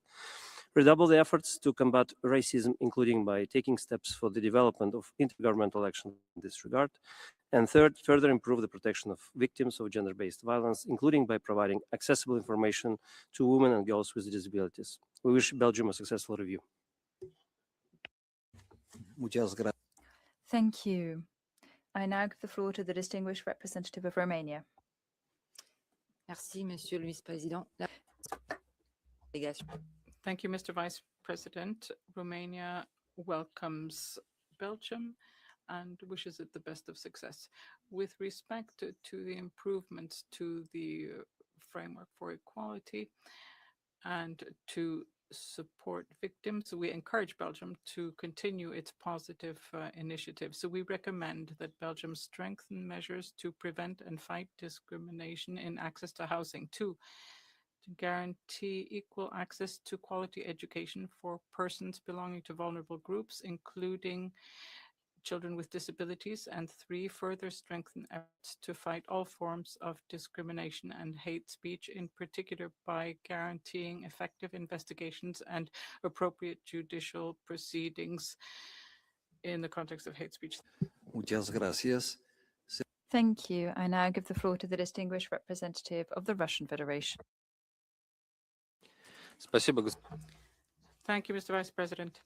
The situation with human rights in Belgium during the period has continued to deteriorate. One of the issues is with relation to the rights of asylum seekers. We recommend that effective measures be taken for the protection of their rights. There's also a chronic problem with the prison overcrowding and the sanitary conditions in penitentiaries. So we recommend addressing these issues. We also recommend active measures to investigate cases regarding the excessive use of force by law enforcement. There should be an investigation regarding the media. Moreover, banks are blocking transfers from Russia, and Russian pensioners are prevented from exercising their rights. We recommend legislative and administrative measures to stop any discrimination. Cedo la palabra a la Thank you. I now give the floor to the distinguished representative of Senegal. Merci, Monsieur le Président. Thank you, Mr. President. Senegal wishes to welcome the delegation of Belgium and thanks it for the presentation of its national report. My country welcomes the major progress achieved in the implementation of recommendations from the previous cycle, in particular, the strengthening of the National Human Rights Institution and the implementation of the VMRI, an independent body in line with the Paris Principles, the mandate of which is complementary to the IFDH. Senegal also notes the efforts made in fighting discrimination and social inequality. In a spirit of constructive dialogue, Senegal makes the following recommendations. 1, strengthen the protection of a minor in a situation of exile through a comprehensive approach based on the best interest of the child. 2, consider the ratification of the optional protocol to the Convention Against Torture and other cruel, inhuman, or degrading punishment or treatment. Thank you. Cedo la palabra. Thank you. I now give the floor to the distinguished representative of Serbia. Thank you, Mr. Vice President. Serbia welcomes the delegation of Belgium at the UPR session and commends the efforts in responding to the recommendations from the last UPR cycle. We welcome the establishment of new advisory councils at each level of government to enhance the participation of persons with disabilities. We also welcome the adoption of the new National Action Plan against gender-based violence. In a constructive spirit, we offer the following recommendations. First, finalize the ratification of the optional protocol to the Convention Against Torture.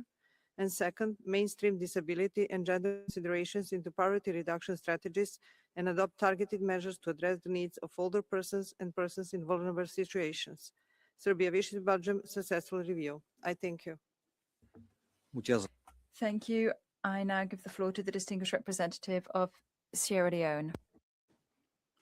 Mr. Vice President, Sierra Leone commends Belgium for addressing hate speech and racial intolerance, including amendments to its criminal code and a consent-based definition of rape and specialized sexual violence care centers. We also commend Belgium for providing free pre-primary, primary, and secondary education. In this regard, we recommend that Belgium, 1, consider sharing best practices, legal frameworks, and sustainable financing models for free and compulsory education, including pre-primary education. And 2, consider supporting knowledge exchange and capacity building initiatives aimed at helping states progressively achieve universal free and compulsory education. We wish the Kingdom of Belgium a successful review. I thank you. Muchas gracias. Cedo la palabra a la Thank you very much. I now give the floor to the distinguished representative of Slovakia. Mr. Vice President, Slovakia welcomes the delegation of Belgium and its national report. We commend the establishment of a mechanism for the prevention of torture within the Federal Institute for the Protection and Promotion of Human Rights, as well as Belgium's strong commitment to combating GBV, including the National Action Plan and related reforms.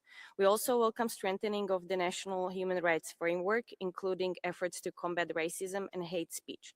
Slovakia recommends to ratify the optional protocol to the Convention Against Torture, to strengthen oversight of police services by improving supervision and ensuring accountability for any cases of inappropriate use of force or police brutality.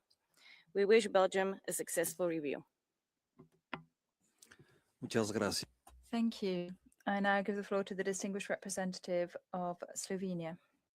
Thank you very much, Mr. Vice President. Slovenia thanks the delegation of Belgium for its commitment to the UPR process. We commend Belgium's generally high protection and promotion of human rights for all. We note the progress made in the establishment of the National Human Rights Institution, and we recommend Belgium to finalize its establishment in full compliance with the Paris Principles. We welcome the prohibition on detaining children, as well as families with children for migration purposes, and we recommend Belgium to maintain it. We would further encourage Belgium to continue implementing concerted policies to reduce child and family poverty. Lastly, we wish Belgium every success in this UPR cycle. I thank you. Muchas gracias. Thank you. I now give the floor to the distinguished representative of South Africa. Vice President, South Africa welcomes the distinguished delegation of Belgium to this UPR session. My delegation commends Belgium for its efforts to promote and protect human rights nationally and internationally. We salute Belgium's support for South Africa's case at the ICJ. Given that the right to self-determination is the foundation from which all human rights flow, we welcome Belgium's political recognition of the State of Palestine, look forward to its legal recognition, and hope that Belgium will extend the same solidarity to all peoples under foreign occupation. South Africa recommends that Belgium consider the following: adopt an interfederal action plan against racism, encompassing law enforcement and the criminal justice system, mainstream the rights of women and girls with disabilities into all policies, and continue to improve conditions in correctional facilities in line with the Nelson Mandela rules. South Africa wishes Belgium a successful review. I thank you. Muchas gracias. Thank you. I now give the floor to the distinguished representative of Spain. Thank you very much, President. Spain would like to extend a cordial welcome to the delegation of Belgium, and we're very grateful for the information provided about the human rights situation, in particular on prisons and the fight against discrimination. We acknowledge and recognize Belgium's robust institutional framework and its commitment to the international system, including its participation within this council. In the face of structural challenges, we recommend to finalize the launch of the national prevention mechanism so as to be able to ratify OPCAT. Secondly, to promote the use of non-custodial sentences. Thirdly, to implement structural policies for child protection, especially as regards poverty, education, inclusion, and mental health. Thank you. Muchas gracias. Thank you very much. I now give the floor to the distinguished representative of Sri Lanka. Thank you, Mr. Vice President. Sri Lanka welcomes the delegation of Belgium and appreciates the presentation of its national report. In a constructive spirit, Sri Lanka recommends Belgium to consider ratifying the International Convention on the Protection of Rights of all Migrant Workers and Members of their Families, to provide adequate training to the law enforcement authorities on handling cases on gender-based violence against women, and strengthen measures to provide specialized services for victims of gender-based violence, to strengthen the measures to combat trafficking in persons and trafficking victim assistance, to enhance access to education by persons with disabilities, including children with disabilities, and promote inclusive education. We wish Belgium success in its UPR engagement. Thank you. Muchas gracias. Thank you. I give the floor to the distinguished representative of the State of Palestine. Thank you, Excellency Vice President. The State of Palestine welcomes the delegation of Belgium and thanks it for its national report. We commend Belgium's commitment to human rights and international law, including its efforts to ensure respect for IHL in its arms transfer policies and its engagement in international cooperation. We further commend Belgium's efforts to align its policies with international legal obligations, including measures relating to settlement-related activities and its intervention before the ICJ in the case concerning the application of the Genocide Convention. We also welcome Belgium's commitment to the recognition of the State of Palestine. In spirit of constructive engagement, the State of Palestine recommends the following: ratify optional protocol to the Convention Against Torture and complete establishment of a fully functional national prevention mechanism. Continue to strengthen its effort to combat racism, including through development of a comprehensive inter-federal action plan. We wish Belgium a successful review. I thank you. Muchas gracias. Thank you. I now give the floor to the distinguished representative of Sudan. شكرا سيد نائب. Thank you, Mr. Vice Chair. We would like to welcome the delegation of Belgium, and we commend the developments in the field of human rights, namely protection of children, improving the situation of prisons and rehabilitation centers, as well as increase awareness on people with African descent. We welcome the adoption of the national strategy on persons with special needs. In a constructive spirit, we recommend pursue efforts and measures in order to protect migrants and to combat human trafficking. Second, to pursue efforts in the field of international cooperation. We would like to wish Belgium success in this review. Thank you. Muchas gracias. Thank you. شكرا جزيلا. Thank you, Vice President. Sweden welcomes Belgium's commitment. Sweden also welcomes progress made in implementing the Istanbul Convention, including by the adoption of a consent-based definition of rape in the criminal code. At the same time, Sweden would like to make the following recommendations. 1. Ensure full implementation of domestic and international obligations pertaining to the enjoyment of human rights of asylum seekers. 2. Continue efforts to combat sexual and gender-based violence, including by ensuring adequate training for law enforcement forces. We wish Belgium a productive review. Thank you. Muchas gracias. Thank you. I now give the floor to the distinguished representative of Switzerland. Monsieur le Vice-Président. Thank you, Mr. Vice President. Switzerland welcomes the delegation of Belgium and makes the following recommendations. 1. Ensure the full operationalization of the national prevention mechanism covering all places of deprivation of liberty, including those under the jurisdiction of the communities and the regions, in order to continue and finalize the process of ratifying the optional protocol to the Convention Against Torture. 2. Strengthen measures to reduce prison overcrowding, in particular by broadening recourses to alternatives to detention. 3. Put an end to the detention of persons with mental disorders in prisons and guarantee their access to care facilities adapted to their needs. Gracias. Thank you. I now give the floor to the distinguished representative of the Syrian Arab Republic. Thank you, Mr. Vice Chair. We would like to welcome the friendly delegation of Belgium, and we commend their national report, which reflected continued development in the field of promoting and protecting human rights, as well as progress in implementing the accepted recommendations. And this reflects their steadfast commitment to pursue the promotion of human rights. We commend the national efforts through national entities with the participation of NGOs, namely ratification of OPCAT, combat racial discrimination, xenophobia, as well as promoting the rights of children, rights to education, and right to health. In a constructive spirit, we recommend pursue promotion of national achievements and efforts aiming at promoting inclusive and comprehensive education for children. Second, pursue efforts and build upon success in the field of combating racism, discrimination, and xenophobia. We would like to wish a friendly Kingdom of Belgium success in this review. Thank you. Thank you. I now give the floor to the distinguished representative of Tajikistan through a video message.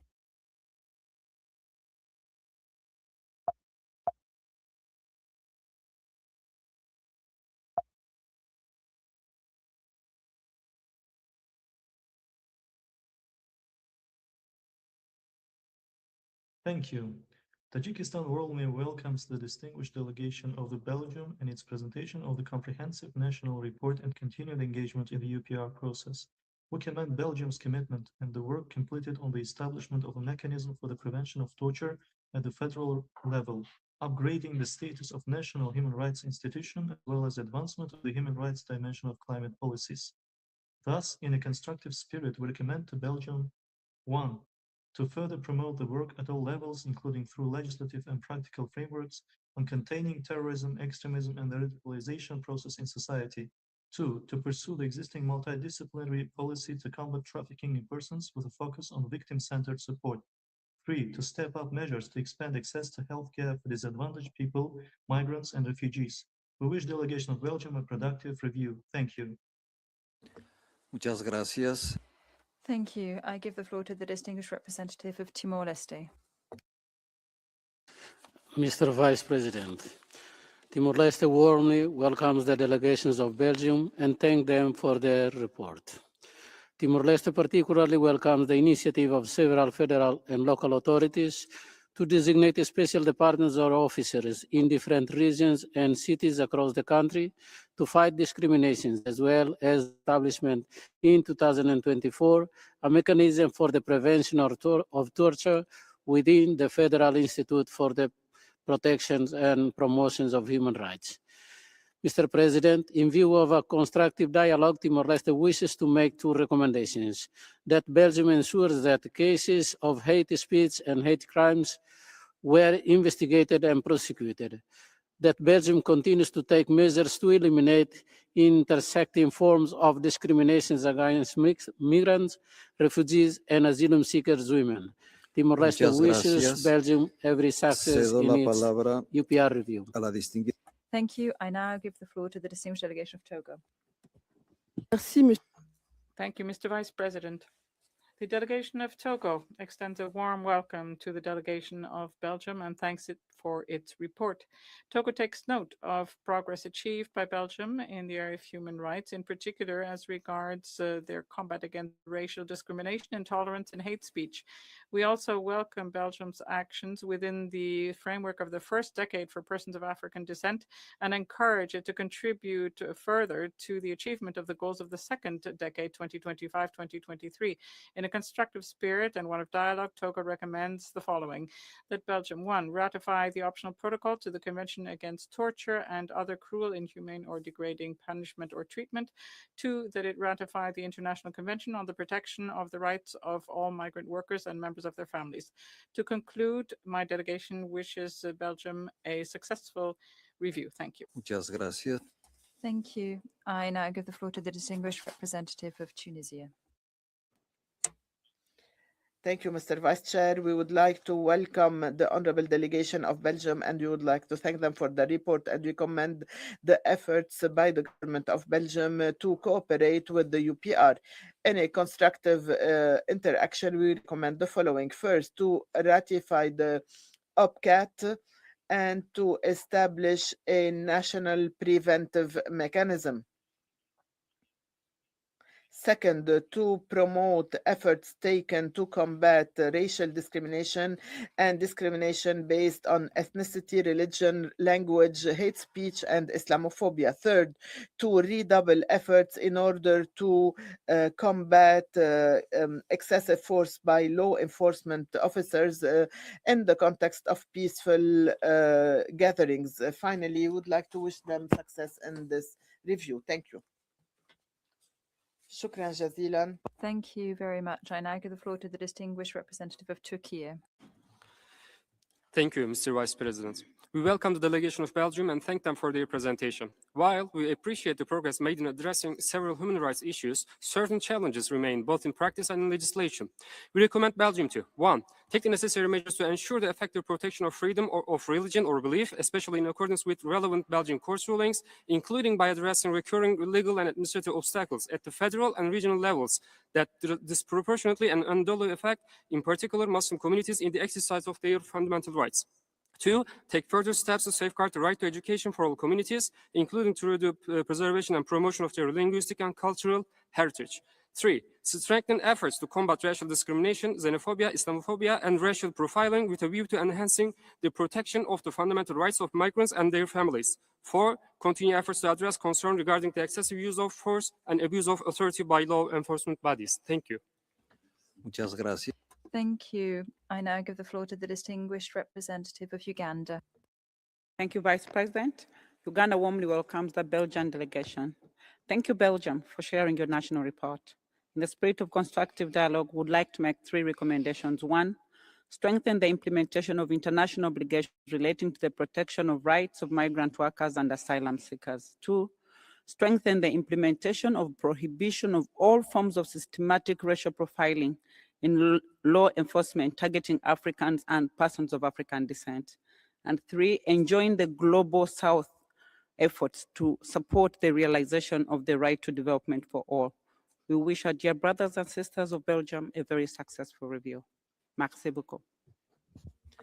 Muchas gracias. Thank you. I now give the floor to the distinguished representative of Ukraine. Ukraine welcomes the distinguished delegation of Belgium and notes with appreciation the progress achieved since its last UPR review, including continued effort to strengthen the national human rights framework, advance gender equality policies, and combat discrimination. We particularly commend the establishment in April 2024 of a preventive mechanism against torture within the Federal Institute for the Protection and Promotion of Human Rights. In the spirit of constructive engagement, Ukraine recommends to proceed with the ratification of the optional protocol to the Convention Against Torture and ensure a fully operational and comprehensive national preventive system. To ensure the Federal Institute for the Protection and Promotion of Human Rights is provided with sufficient human, technical, and financial resources to effectively carry out its mandate. We wish the delegation of Belgium every success in its review. I thank you. Muchas gracias. Thank you. I now give the floor to the distinguished representative of the United Kingdom. The UK welcomes Belgium's efforts to strengthen its national human rights architecture, including the establishment of the Federal Institute for the Protection and Promotion of Human Rights. We recommend 1, strengthening the independence and mandate of the Federal Institute for the Protection and Promotion of Human Rights and setting out clear timelines to ensure compliance with the Paris Principles across all levels of government. 2, establishing an effective national prevention mechanism in line with the optional protocol to the Convention Against Torture, with unrestricted access to all places of deprivation of liberty. 3, continuing to ensure that conditions in prisons and in detention comply with international human rights standards, including through access to appropriate healthcare and mental health support and effective safeguards against inhuman or degrading treatment. Thank you, and best wishes for your review. Muchas gracias. Thank you. I now give the floor to the distinguished representative of Uruguay. Uruguay welcomes the delegation from Belgium, and we're grateful for the presentation of the report. We commend Belgium's contribution to human rights mechanisms and the implementation of recommendations from the previous cycle, especially measures aimed at combating child poverty. In a constructive spirit, we recommend, firstly, to implement measures to ensure that the European Childhood Guarantee does indeed guarantee free and quality access to education, healthcare, nutrition, and housing for all children in need, to ensure that the legal prohibition of the detention of minors on migratory grounds is fully respected and is not revised, and to ensure that any consideration of alternatives to detention is based on a comprehensive approach that focuses on human rights and the rights of the child. We wish Belgium a very successful review. Thank you. Thank you. I now give the floor to the distinguished representative of the Bolivarian Republic of Venezuela. Thank you, Vice President. We would like to greet the Belgian delegation. We note with concern the critical level of overcrowding in penitentiary centres, as well as persistent barriers faced by victims of gender-based violence in accessing justice and obtaining comprehensive reparation. We recommend, firstly, to adopt urgent measures regarding prison overcrowding and to use alternatives to detention and to ensure dignified conditions of detention. Secondly, to adopt without delay a comprehensive national plan against racism, which would include an explicit prohibition of racial profiling by the security forces, and to ensure the implementation of a systematic registry in order to provide assistance to the victims, and to guarantee without delay effective access to just asylum procedures and dignified reception conditions, including basic care for all asylum seekers. Thank you. I now give the floor to the distinguished representative of Vietnam. Mr. Vice President, Vietnam warmly welcomes the delegation of Belgium. We commend Belgium for its progress in combating gender-based violence, advancing gender equality in leadership, reducing child poverty, and strengthening the social and economic rights of persons with disabilities. In a constructive spirit, Vietnam recommends that Belgium, 1, strengthen the protection of and support for victims of gender-based violence, including by ensuring adequate shelter capacity and accessible services for all women, in particular those in vulnerable situations. 2, continue efforts to reduce child poverty, including through the progressive expansion of universal social services such as childcare, educational support, and school meals across all communities. We wish Belgium every success in its UPR process. Thank you. Muchas gracias. Thank you. I now give the floor to the distinguished representative of Yemen for a video statement.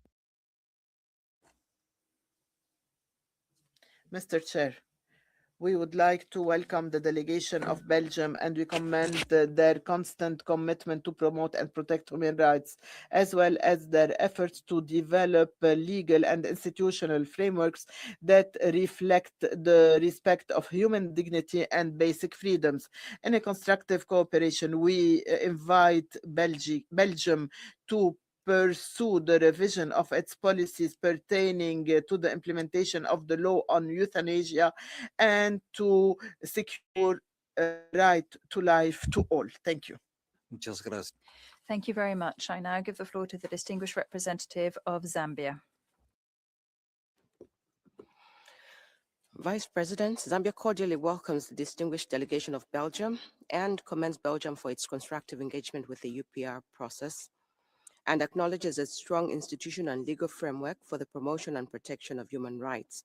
In the spirit of constructive engagement, Zambia recommends the following to Belgium. 1, strengthen measures to combat racism, racial discrimination, and xenophobia, including by addressing structural inequalities affecting migrants and minority groups.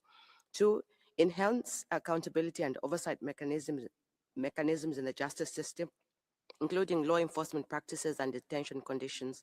And 3, amend the civil code to eliminate all exceptions to the legal minimum age for marriage of 18 years for both women and men. We wish Belgium a successful review. I thank you. Muchas gracias. Thank you. I now give the floor to the distinguished representative of Albania. Vice President, Albania would like to thank Belgium for the presentation of its report and for its ongoing commitment to the UPR mechanism. We congratulate Belgium on its proactive policies for combating racism and discrimination, as well as initiatives taken to address hate speech, including online. However, a number of challenges remain, especially as regards prison overcrowding and conditions of detention. In this context, Albania would like to make the following recommendations: to ensure that the development and use of artificial intelligence integrate robust accountability mechanisms so as to prevent human rights violations. Secondly, to strengthen measures aimed at protecting and promoting the rights of linguistic minorities. And thirdly, to speed up ratification of OPCAT. Thank you. Gracias. Thank you, Chair. I now give the floor to the distinguished representative of Algeria. Thank you, Mr. Vice President. The Algerian delegation welcomes the distinguished delegation of Belgium and thanks them for the presentation of their national report. Algeria commends the effort made by Belgium for the implementation of the recommendations of the previous UPR cycle. In a constructive spirit, Algeria would like to recommend the following: to ratify the International Convention on the Protection of the Rights of all Migrant Workers and Members of their Families, to adopt a national action plan to combat racism, racial profiling, hate speech, and hate crimes, to continue ongoing efforts to reduce overcrowding in prisons and to improve detention conditions. Algeria wishes Belgium success in this UPR. I thank you. Muchas gracias. Thank you very much. I now give the floor to the distinguished representative of Angola. Thank you, Mr. Vice President. Angola warmly welcomes the delegation of Belgium and thanks it for the presentation of its national report. Angola recalls its previous recommendations and commends Belgium's continued efforts to combat racism and discrimination, as well as to promote inclusive education and labor market integration. In a spirit of constructive dialogue, Angola encourages Belgium to 1. Continue advancing an inclusive strategy for persons of African descent. 2. Further strengthen human rights safeguards in asylum reception. Angola wishes to Belgium a successful UPR. I thank you, Mr. Vice President. Muchas gracias. Thank you. I'd now like to give the floor to the distinguished representative of Armenia. Thank you, Mr. Vice President. Armenia thanks the delegation of Belgium for its comprehensive and forward-looking presentation. We commend Belgium's strong contribution to advancing human rights through development cooperation and multilateral engagement, including in areas such as equality, social protection, and innovation. Armenia would like to offer the following recommendations. Continue advancing efforts to promote equality and non-discrimination, including through further development of coordinated frameworks and inclusive policies across all levels of governance. Further strengthen international cooperation and partnerships, including in the areas of gender equality and digital technologies, with a view to sharing best practices and supporting inclusive and rights-based innovation. Take further steps to address specific challenges of girls in situations of vulnerability, including by specific measures to eliminate child marriage in communities under risk. We wish the delegation of Belgium continued success in this region. Thank you very much. I now give the floor to His Excellency so that he can address the questions and comments that have been made so far. Thank you, Vice President, and allow me to thank all of the delegations for this fresh salvo of questions. Of course, and this is perfectly logical, a number of the topics that you raised have already been addressed, and I will have already had the opportunity to give you some answers. So I'm not going to go back to those questions so as to not be repetitive and so as to optimize my use of the time we have. In order to complete what I have already said, I will address the other topics that you have drawn our attention to. Perhaps I could begin with drawing your attention to the matter of gender equality and discrimination against women, a point that a number of people raised, especially as regards the wage gap. In my introductory remarks, I did say that things are on a positive trend. If you correct it and take into account the duration of work, the wage gap in Belgium is of 7%. This is on the basis of the mean annual wages, and this is for all sectors. Of course, we are satisfied with that, but not proud of it, because it means that there is still a gap that we need to address, even though that gap is shrinking year after year.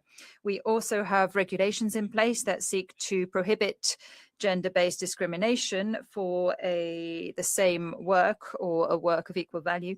And we have specific legislation regarding the wage gap, and we are currently reforming laws at different levels of government in order to transpose the obligations that are set out in the EU's directive on the transparency of remuneration.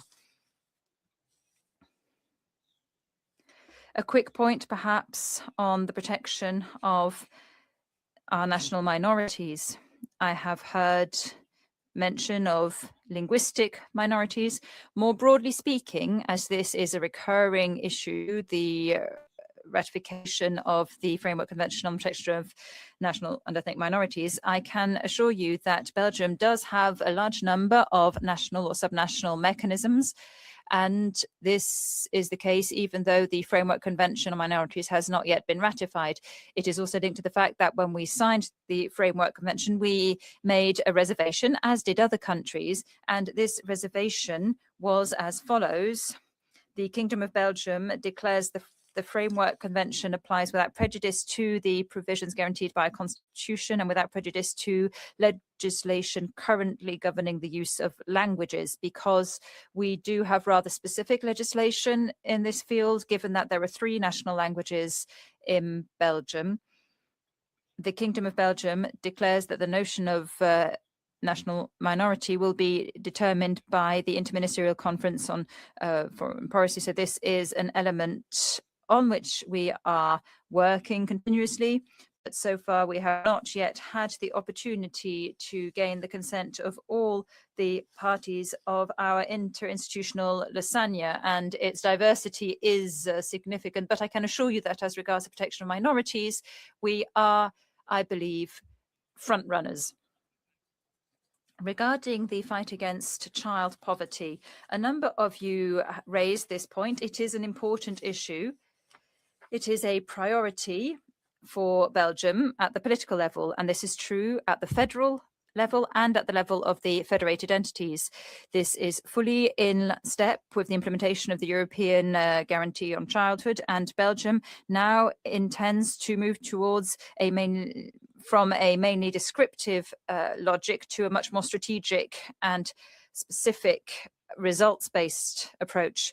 A number of challenges were identified following a European compliance assessment, and as a response, strengthening governance is a priority goal for us for 2025-2027. In fact, there's an addendum that was made for the National Action Plan, and which focuses specifically on child protection, child poverty. We have also confirmed that the Guarantee for Childhood is a structural lever for our policy seeking to address child poverty at the federal level. So these, of course, are measures that we need to take by actioning all of the different levers and ensuring robust monitoring. If I were to take a specific example at the level of the Flemish community, local networks are buttressed by cooperation with the so-called children's houses. There are also family coaches, enhanced access to leisure, and increased attention for school enrollment and retention. We also have measures aimed at addressing preventing youth homelessness, with an emphasis on rights to housing. In the French-speaking community, we have a plan for combating poverty and reducing social inequalities 2026-2030, and this includes a dimension on prevention of child poverty. It foresees cross-cutting support for parents of vulnerable families and aims to enhance accessibility and inclusion for each and every child. In the region of Brussels capital, there are initiatives that are carried out in terms of housing and extracurricular activities and support for vulnerable families. But we have also been a little bit constrained when it comes to new structural commitments. I would also like to draw your attention to the structure of our country and the federated entities. We cannot always go into the detail of their initiatives here, given the time that has been allocated to us. But of course, all of our measures are coordinated within our own domestic framework. Regarding the prevention of prostitution of minors and sexual abuse, a number of measures have aimed to address these sensitive issues, including through centres and better exchange of information between the police and the judiciary and houses of justice. Our criminal code does, of course, prohibit the sexual exploitation of minors, and it was reformed so as to modernise legislation on sexual violence, and we are transposing European legislation in order to strengthen protection of minors. We also pay particular attention to data collection on the sexual exploitation of children and child prostitution. I think that it is really important to underscore that here everything is aligned to ensure that our policy is as effective as possible.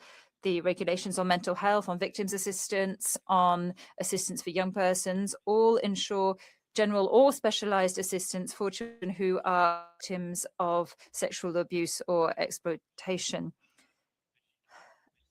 Some noted Belgium's progress in terms of free and quality education. This is a measure against child poverty. It remains a major priority, and we have limited school fees, as a number of you highlighted. Still, in terms of education, we are paying greater attention to children with disabilities, be this in the Flemish-speaking community, the French-speaking community, or in the Brussels area through the French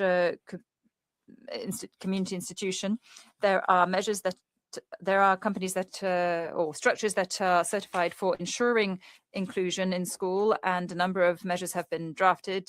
We also look for inclusive adult education measures and support for compensatory tuition within schools, with special educators also integrated into our policy, and these are elements to which we have dedicated a significant amount of time and resources. Also, to support families with children with disabilities. For instance, there's the leave that is granted to help a relative has been extended from 1 to 3 months. And we also have measures in place that make it possible to extend it even further.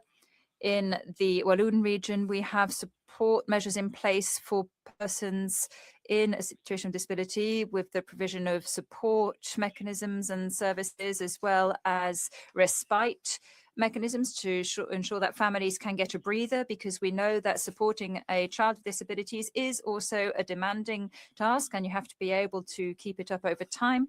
At the Flemish community level, measures were taken in a similar vein, as well as in the Brussels area. In terms of addressing homelessness, there is an interministerial conference on this that ensures that specific measures on addressing homelessness are taken, as well as ensuring that people are aware of the rights they can exercise and the recourses they may have. We also aim to develop coordinated strategies for getting out of homelessness and housing insertion at the level of the federated entities. A number of you also pointed to prisons. I think it's important to stress that the federal government recently revised the criminal code, which will be applied as of the 1st of September this year. These are in-depth reforms of our prison system, as the reforms now mean that prisons are the last resort rather than the go-to sentence. It is a matter of last resort. We have introduced 8 levels of different sentences, and we have given priority to non-custodial measures, in particular as regards limiting overcrowding, but also limiting desocialization, which can happen in prison. So these are extremely meaningful developments, which will be reflected in the laws that have already been voted in Parliament and which will enter into force and be applied as of the 1st of September. In terms of healthcare in the prison environment, this is a really important issue, because after the inclusion in the healthcare insurance of all services provided to inmates outside of prison walls, we have reorganized healthcare for persons who are held in prisons, and the purpose is to provide better care for people in prison with enhanced cooperation between the justice system and the healthcare authorities. The idea is to provide multidisciplinary and broad support through pilot projects that will be launched this year in the Flemish-speaking community and the French-speaking community. Particular attention has been given to mental health care, with the introduction of specific therapy in prisons. This is also important. I think we must not forget about drug addiction and other forms of addiction that exist in prisons and which can generate difficulties and lead to a need of enhanced and specific care with frontline staff. And of course, the frontline staff needs to be properly trained. Since 2020, we have seen an increase of the population that is interned. This is a major priority as well. We are trying to rise to the challenges of people who are interned in hospital, and we are looking at medical and legal and psychiatric analysis, with an emphasis being placed on extra penitentiary care, specifically through projects that will be launched very soon. Some of them have already been rolled out since 2022 through the Ministry of Public Health. I think it's really essential to also integrate, as I said earlier, in the compulsory health insurance schemes, all profiles and all types of care that are required and provided. I will conclude for now by saying, especially in response to our friends from Turkey, that there should be no fear about the protection of religious freedom. This is guaranteed by our constitution.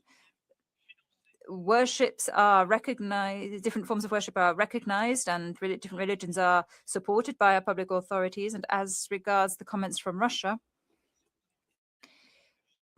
seemed to be worried about the fact that Belgium is blocking the transfer of money from certain banks. I would like to remind everybody here that this is not customary practice in Belgium, but this specific case follows decisions taken at the international level in a context which I do not think I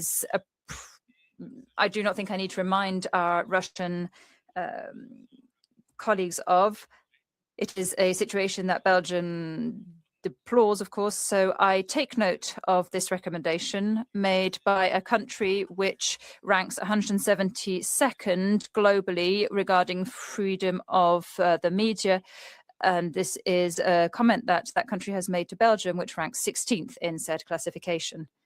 Thank you. I thank His Excellency for the answers provided, and we will now continue with our interactive dialogue. I would like to give the floor to the distinguished representative of Australia. Thank you, Vice President. Australia welcomes Belgium's continued efforts on human rights issues, including on the global abolition of the death penalty and on gender-based violence. We acknowledge Belgium's efforts to strengthen its human rights architecture in alignment with the Paris Principles. Australia recommends Belgium: 1. Take all necessary steps to ratify the optional protocol to the Convention Against Torture and Other Cruel, Inhuman or Degrading Treatment or Punishment. 2. Work with civil society and Belgium's National Human Rights Institution to adopt a national action plan against racism and related forms of discrimination in accordance with the 2025 to 2029 Federal Government Coalition Agreement. 3. Take steps to strengthen the effective prosecution of hate speech to ensure the protection of the rights of all people. Thank you. Thank you very much. I now give the floor to the distinguished representative of Austria. Thank you, Mr. Vice President. Austria welcomes the delegation of Belgium and thanks for the report and presentation today. We commend Belgium's determined efforts to eliminate violence against women and domestic violence throughout a variety of approaches, or to address prison overcrowding and issues of police misconduct. However, challenges in these areas persist. Austria therefore offers the following recommendations. 1. Strengthen efforts to reduce prison overcrowding and ensure that detention conditions are in full compliance with international standards. 2. Continue efforts to address barriers to the full respect of human rights standards within the police. 3. Ensure adequate reception conditions for asylum seekers and compliance with domestic and international court rulings in this regard. And 4. Finalize the ratification of the optional protocol to the Convention Against Torture. Thank you. Muchas gracias. Thank you. I now give the floor to the distinguished representative of Azerbaijan. Thank you. Mr. Vice President, Azerbaijan remains concerned about racial discrimination and human rights violations affecting Africans and people of African descent, as well as migrants and asylum seekers. Also expressed concern regarding the instances of excessive use of force, freedom from torture, access to justice, overcrowding in prisons. At the same time, we welcome the efforts of Belgium to combat gender-based violence through the National Action Plan and encourage the continuation of these efforts. We recommend that the Belgian government, first, provide adequate training on violence against women for law enforcement agencies, improve access to justice, specialized aid services, and shelters for victims. Second, ratify the optional protocol to the Convention Against Torture and ensure its effective implementation. And third, take concrete measures to eliminate all forms of discrimination and ensure the investigation and prevention of racist incidents in line with its obligations under international law. Thank you. Muchas gracias. Thank you very much. I would now like to give the floor to the distinguished representative of Bahrain for a video message. Thank you, Vice President. The Kingdom of Bahrain welcomes the delegation of the Kingdom of Belgium. We have reviewed with interest the fourth national report, and we've monitored the various developments on the path of human rights protection and promotion in the country. I'd like to recommend what follows. First, to combat hate speech and hate crimes and ensure the availability of national remedies for victims and their families. Second, to effectively address the crime of human trafficking, particularly in women and children, and to benefit from international best practice in prevention, treatment, and redress. And third, to endeavor to reduce the gender pay gap to ensure fair and suitable working conditions. And we wish every success to Belgium in this. Muchas gracias. Thank you. I now give the floor to the distinguished representative of Bangladesh. Thank you, Mr. Vice President. Bangladesh welcomes the distinguished delegation of Belgium to its fourth cycle of UPR, led by Honorable Deputy Prime Minister. We note Belgium's progress in establishing a federal mechanism for the prevention of torture and its ongoing efforts to strengthen independent monitoring of places of deprivation of liberty. In the spirit of constructive cooperation, Bangladesh recommends the following. First, ratify the International Convention on the Protocol protection of the rights of all migrant workers and members of their families. Second, continue improving conditions in prisons and detention facilities, including by reducing overcrowding and strengthening alternatives to detention. Third, strengthen protection and integration measures for migrants, including through access to reception services, legal assistance, and basic services. Fourth, strengthen measures to ensure equal and non-discriminatory access to adequate housing, including by addressing barriers that disproportionately affect vulnerable groups. We wish Belgium success in its review. I thank you, Mr. Vice President. Muchas gracias. Thank you very much. I now give the floor to the distinguished representative of Belarus. Thank you, Vice President. We have taken note of Belgium's report, and we note the information on measures taken to combat sexual exploitation of women and children. In a constructive spirit, we recommend, first of all, to address prison overcrowding and inhumane conditions of detention, including access to medical care. Secondly, to ensure accountability for police violence. Thirdly, to strengthen national measures on combating discrimination in all social spheres, including labour relations, housing, education, and healthcare. Fourthly, in order to comply with the right to life, create effective safeguards from abuse and risks of discrimination against the vulnerable population, including persons with disabilities, the poor, and children, in light of the availability and widespread use of euthanasia. To refrain from using unilateral coercive measures which undermine human rights. Thank you. Muchas gracias. Thank you very much. I now give the floor to the distinguished representative of Bhutan. Thank you, Mr. Vice President. Bhutan warmly welcomes the delegation of Belgium. We commend Belgium for its significant achievements in inclusive education, notably the establishment of regional learning support centers and the provision of free school supplies for primary students. We welcome the adoption of a new national action plan against gender-based violence and the operationalization of 10 sexual violence support centers. We recommend that Belgium, 1, accelerate the approval and implementation of the National Adaptation Plan while ensuring integration of gender considerations. 2, intensify coordinated efforts across all levels of government to meet the 2030 target for ending homelessness. We wish Belgium a successful UPR. Thank you. Muchas gracias. Thank you. I now give the floor to the distinguished representative of Botswana. Mr. Vice President, Botswana extends a warm welcome to the delegation of Belgium. Botswana acknowledges Belgium's efforts in promoting and protecting human rights. These efforts are evident in the 5th evaluation of 2011 law, which aimed to ensure the inclusion of women in boards of directors of listed and public companies. The percentage of women in boards has increased from 26.8% in 2017 to 37.3% in 2024, which is a clear demonstration of Belgium's continued efforts to reduce gender pay gap. Despite these positive strides made, we know that Belgium continues to face persisting challenges in certain areas. In this regard, we make the following 2 recommendations. 1, adopt measures to eliminate intersecting forms of discrimination against migrant, refugees, and asylum-seeking persons. 2, adopt measures to ensure prompt, thorough, and impartial investigations into all racist incidents caused by or involving the police. We wish Belgium a successful review outcome. Muchas gracias. Thank you. I now give the floor to the distinguished representative of Brazil. Merci, Monsieur. Thank you, Vice President. Brazil would like to welcome the Belgian delegation, and we congratulate Belgium on its progress on gender equality and the protection of LGBTQIA+ persons. In a constructive spirit, Belgium recommends, first of all, to strengthen the fight against racial discrimination, in particular through the adoption of an interfederal action plan, through the prevention of racial profiling, and monitoring the impact of new technologies on minorities. Secondly, to guarantee comprehensive and full respect of the obligations vis-à-vis asylum seekers by ensuring adequate housing conditions, adequate healthcare, and by fully implementing judicial decisions. We wish Belgium a very successful review. Thank you. I now give the floor to the distinguished representative of Brunei Darussalam.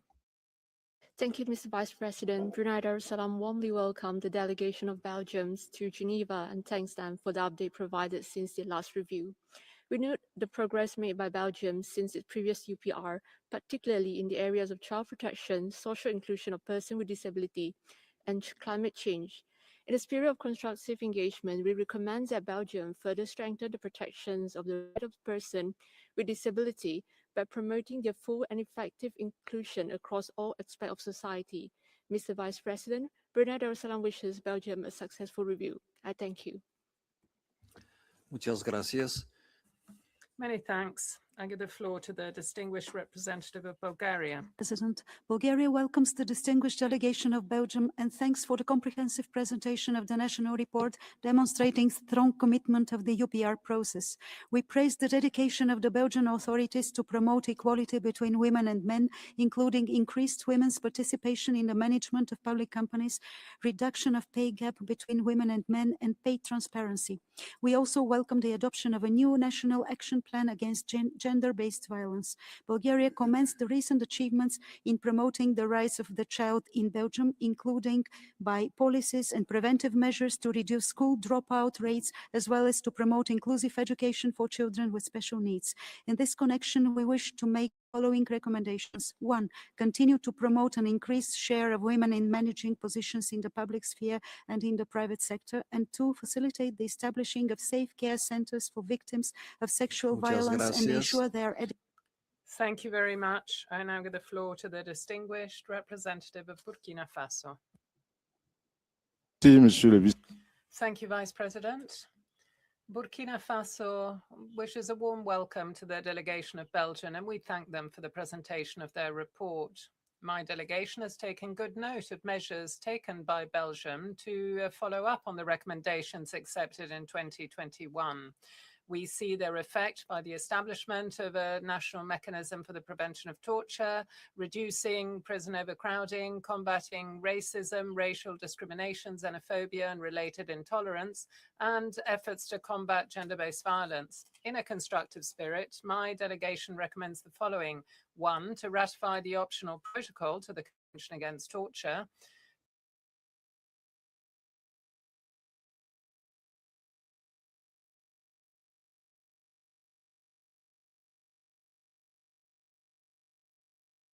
Of Burundi. Thank you, Vice President. My delegation wishes to welcome Belgium, and we wish them the best of success. We welcome the commitment and efforts to implement the recommendations from the last UPR cycle, even if challenges remain in protecting the rights of certain special groups. We wish to make the following recommendations: to consider in the near future establishing a national human rights mechanism throughout the Belgian territory in respect of Paris principles relating to the status of national institutions for the promotion and protection of human rights. And secondly, to strengthen and ensure that impartial investigations of racist incidents are carried out, that police officers are conducted, and that there are appropriate sanctions. Thank you. I give the floor to Cameroon. Thank you, Vice President. Cameroon congratulates the high-level delegation of the Kingdom of Belgium for the presentation of their national report, and we'd like to make the following 3 recommendations. 1, to speed up the adoption of an inter-federal plan of action to combat racism with effective follow-up mechanisms and inclusive participation of all strata of society.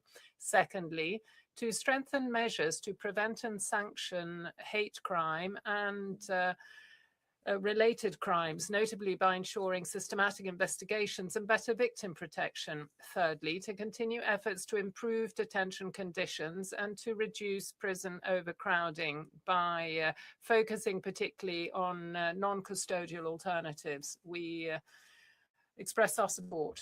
Thank you. Thank you. I give the floor to the distinguished representative of Costa Rica.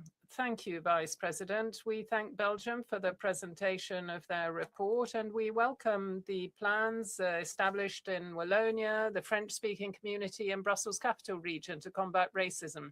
We offer the following recommendations. 1, to sign and ratify the Treaty on the Prohibition of Nuclear Weapons, participate as an observer in its meetings while providing for the withdrawal of nuclear weapons from its territory. 2, to revise the standalone crime of interference in the authority of the state in the new criminal code in order to avoid undue restrictions to freedom of expression and peaceful assembly. Thirdly, to strengthen comprehensive protection of children in exile, guaranteeing focus based on the best interests of the child and ensuring reception conditions that are decent.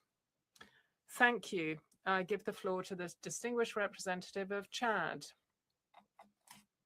Thank you, President. Chad wishes to thank the working group on the UPR for the report on Belgium, and we commend the efforts made to strengthen human rights protection, notably when it comes to combating sexual violence and the implementation of the Istanbul Convention. We encourage Belgium to speed up the ratification of the optional protocol to the Convention Against Torture and to complete establishing the national preventive mechanism. Chad is concerned at prison overcrowding and detention conditions, and we recommend to develop alternatives to custodial sentences to improve prison infrastructure and to better monitor detention conditions. And challenges continue to remain in terms of use of force, discrimination, and hate speech on asylum seekers. We wish Belgium the best of success in this exercise. Thank you. I give the floor to the distinguished representative of Chile. Gracias, señor presidente. Thank you, Vice President. Our greetings to the delegation of Belgium, and we commend their efforts when it comes to the promotion and protection of human rights. We highlight the establishment in 2024 of the National Preventive Mechanism. In a constructive spirit, Chile wishes to make the following recommendations. 1, to complete the ratification of the OPCAT, and to broaden the mandate of the National Preventive Mechanism so that it can progressively also cover places of deprivation of liberty which are currently under the competency of regions and communities. Secondly, to adopt an action plan against racism, discrimination, intolerance, and to appoint a competent body to tackle complaints. And thirdly, to progress towards legal explicit prohibition of all forms of violence against children, including corporal punishment in the home. We wish Belgium the best of success. Thank you. I give the floor to the distinguished representative of China. Mr. Vice President, China welcomes Belgium's participation in the UPR. China notes with concern that Belgium is beset with serious racial discrimination, serious violation of rights of refugees, migrants, worrying living conditions of ethnic minorities, widespread acts of violence targeting specific groups. China has 2 recommendations for Belgium. First, take effective measures to combat racism. Second, strengthen protection of vulnerable groups through legislation and policy. Thank you, Mr. Vice President. Thank you very much. I give the floor to the distinguished representative of Colombia. Thank you very much, Vice President.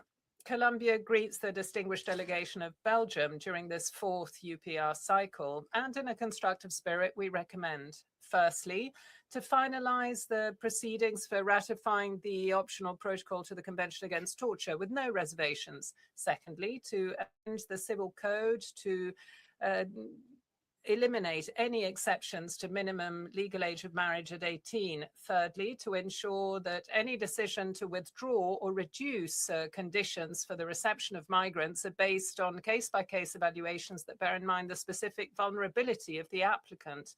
And fourthly, to suspend any transfer of weapons, including their transit and transshipment, when there is a substantial risk that they be used to commit or facilitate serious violations of international human rights law or international law. Thank you. Thank you. I give the floor to the distinguished representative of Congo. Thank you very much, Vice President. The Republic of Congo wishes a warm welcome to the delegation of Belgium, and we commend this country's traditional commitment to the promotion and protection of human rights. We can see this attachment through the implementation of the recommendations it accepted from the last UPR cycle. In a constructive spirit, my delegation wishes to address the following recommendations. One, to redouble efforts in order to combat the scourge of racism effectively, and secondly, to improve reception conditions for migrants, particularly asylum seekers. Congo wishes the best of success to Belgium in this UPR.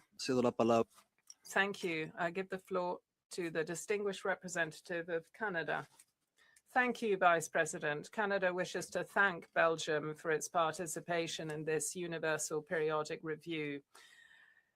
Canada recommends the following to Belgium. One, that it established an interfederal coordination mechanism in order to guarantee that the National Human Rights Institution can exercise its mandate throughout the territory and is entirely pursuant to the Paris Principles.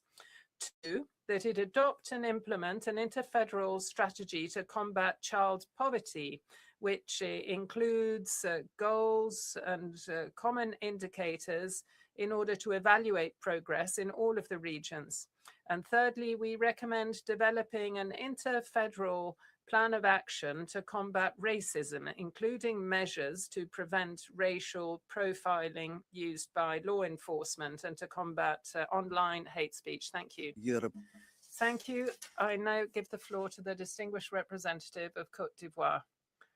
Thank you, Vice President. We extend a cordial welcome to the delegation of the Kingdom of Belgium, and we congratulate them for the adoption of policies and legislative measures, such as the temporary law to reduce prison overcrowding and the National Plan of Action to combat gender-based violence 2021 to 25. My country wishes to encourage Belgium to continue down this path, and we make the following recommendations. One, to ensure that religious minorities are not the object of any form of discrimination. Secondly, to consider putting in place a national human rights institution pursuant to the Paris Principles. And three, adopt specific measures to prevent and combat the phenomenon known as the lover boy. We wish Belgium the best of success. Thank you. I give the floor to the distinguished representative of Croatia. Mr. Vice President, Croatia welcomes the delegation of Belgium and thanks them for the presentation of their national report. We commend the efforts invested in fight against racism and discrimination at all levels of government.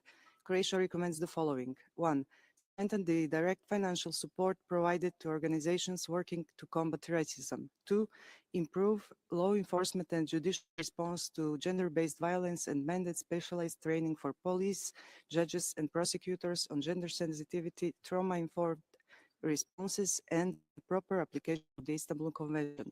Three, ratify the Convention Against Discrimination in Education and continue efforts to ensure the right to inclusive education for children in vulnerable situations. We wish Belgium a successful review. Thank you.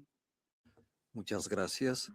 Thank you very much. I now give the floor to the distinguished representative of Cuba. Thank you very much, Vice President. A cordial welcome from us to the delegation of Belgium. In a constructive spirit, we make the following recommendations. One, to adopt measures to improve detention conditions in prisons, bearing in mind the existing overcrowding in the prison system.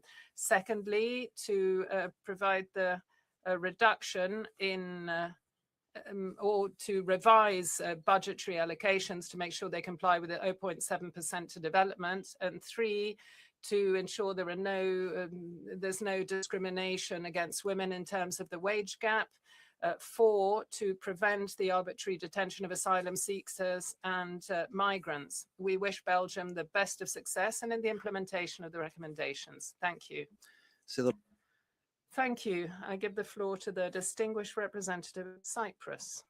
Mr. Vice President, Cyprus warmly welcomes the participation of the delegation of Belgium in today's UPR session, as well as the presentation of its national report.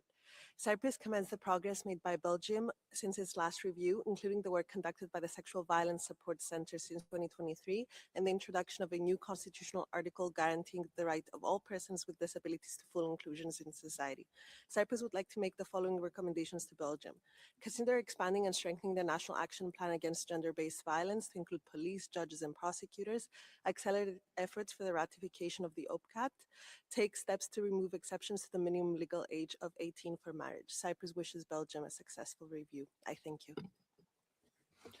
Muchas gracias. Thank you. I give the floor to the distinguished representative of the Czech Republic. The Czech Republic welcomes the delegation of Belgium to the UPR and commends its recent efforts to strengthen human rights safeguards, notably by establishing an independent federal torture prevention mechanism. We wish to recommend that Belgium, 1, adopt urgent and structural measures to reduce prison overcrowding, including wider use of alternatives to detention, and ensure detention conditions meet international human rights standards. 2, publish annual police use of force statistics, including injuries and death, and ensure prompt and independent investigations of allegations of police violence. And 3, ratify the optional protocol to the Convention Against Torture without further delay. We wish Belgium a successful review. Thank you. Muchas gracias. Thank you. I give the floor to the distinguished representative of the Democratic People's Republic of Korea. Thank you, Mr. Vice President. The delegation of the Democratic People's Republic of Korea expresses the concern over Belgium's human rights situation, including racial discrimination, abusive euthanasia practices, excessive use of force by police, and violations of the rights of the migrant children and refugee women. Our delegation recommends 1, legally prohibit racial profiling and mandate the recording of all identity checks. 2, immediately stop euthanasia for persons with mental or physical disabilities and establish alternative care systems.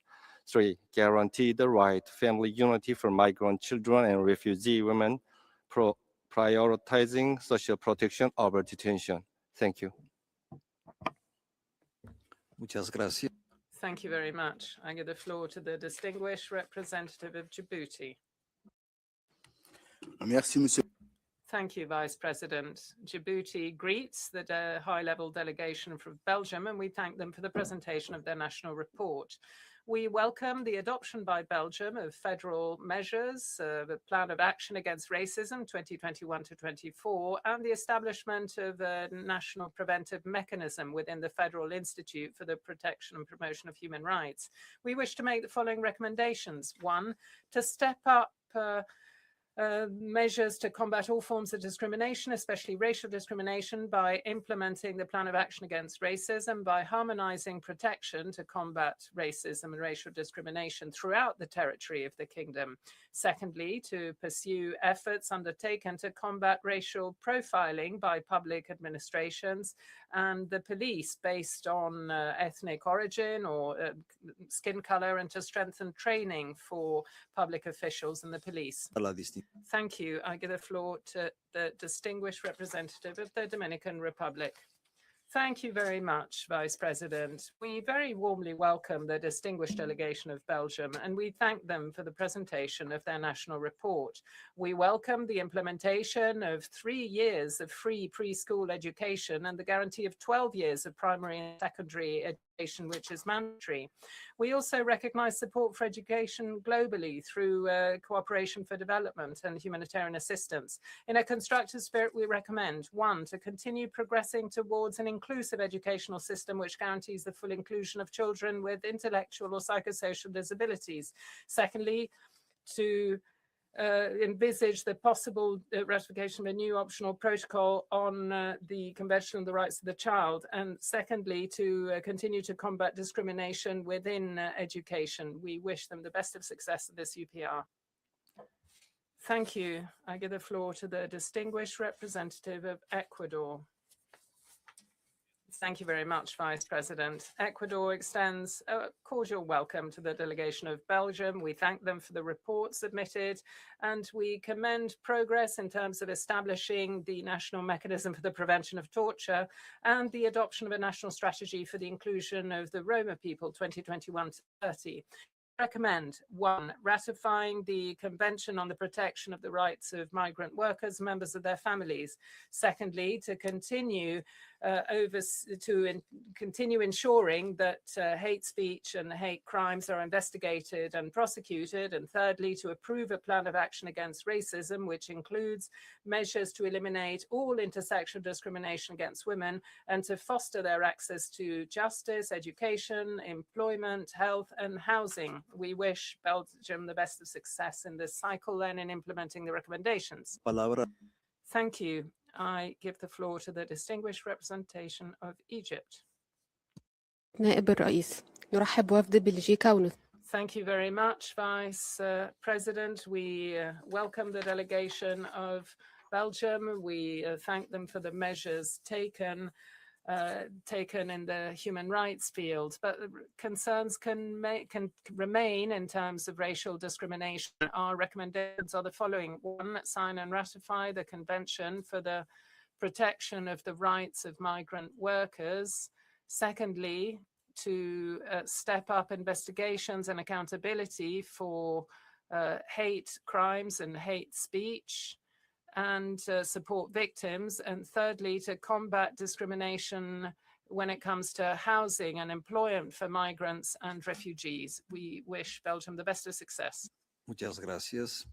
Thank you.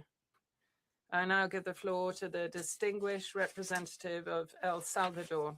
Thank you very much, Vice President. El Salvador recognizes the efforts that Belgium has made since the last review, but we notice also the challenges which remain, particularly when it comes to the protection of migrants, refugees, and asylum seekers. In a constructive spirit, El Salvador recommends 1, to promote and strengthen measures to protect migrants and asylum seekers, ensuring that there are fair proceedings and access to basic services. Secondly, to promote the consolidation and development of child protection measures, including actions to prevent violence and ensure there is equal access to education. 3, to step up efforts to prevent and combat any form of discrimination against migrants through comprehensive policies and other measures. Thank you. Cedo la palabra a la distinguida. Thank you. I give the floor to Equatorial Guinea. Señor Vice. Thank you very much, Vice President. Equatorial Guinea greets the delegation of Belgium, and we thank them for their report. We welcome the progress made at institutional level, especially establishing the federal mechanism for the prevention of torture and guarantees for persons with disability. In a spirit of cooperation, we recommend 1, to formally ratify the OPCAT, ensuring it dovetails with its national preventive mechanism. Secondly, to finalize and implement the plan of action against racism, ensuring coordination between the different states in order to eliminate structural discrimination. We wish Belgium a very successful UPR. Thank you. I now give the floor to the distinguished representative of Eritrea. Thank you, Mr. Vice President. We warmly welcome the distinguished delegation of Belgium.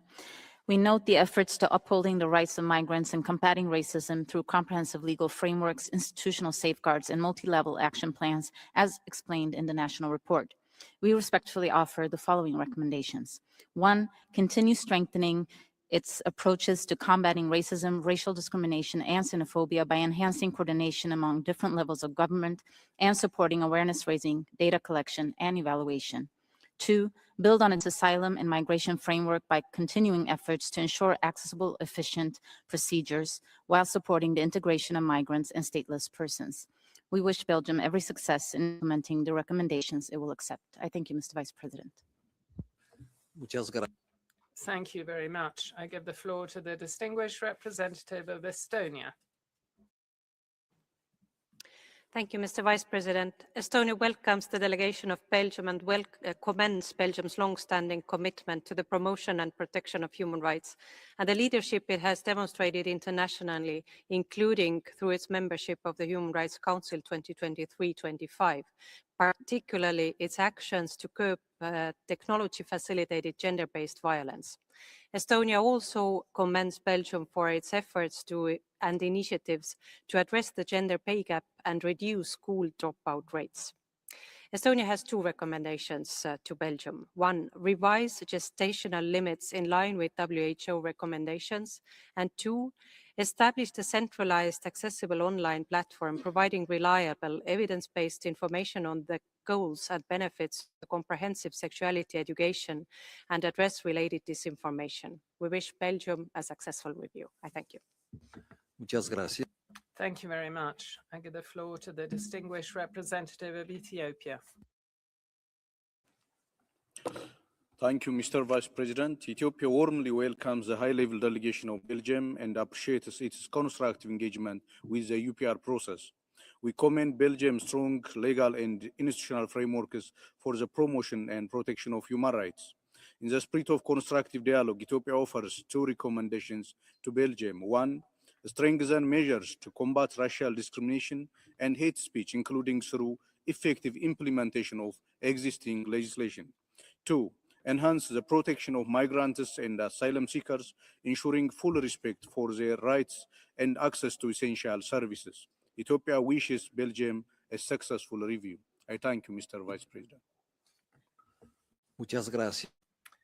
Thank you very much. I now give the floor to the distinguished representative of France. Merci, Monsieur. Thank you, Vice President. France extends a warm welcome to the delegation of Belgium, and we welcome the fact that they adopted a national plan of action to combat gender-based violence.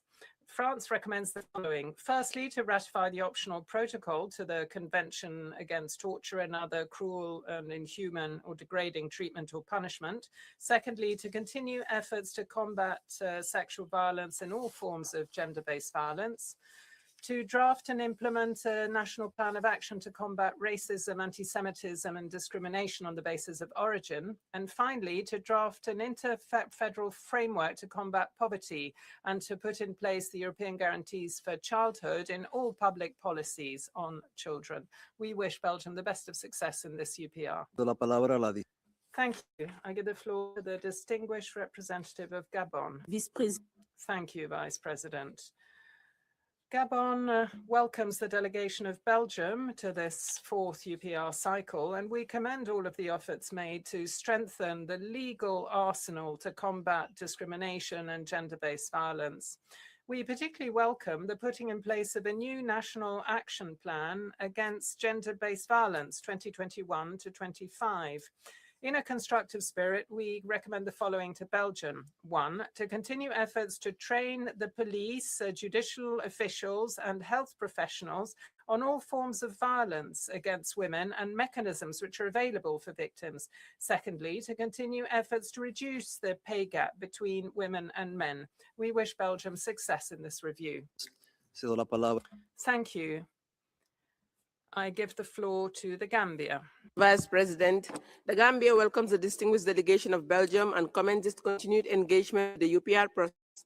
We commend Belgium's efforts to strengthen protection against gender-based violence, improve victim support services, and combat racial discrimination.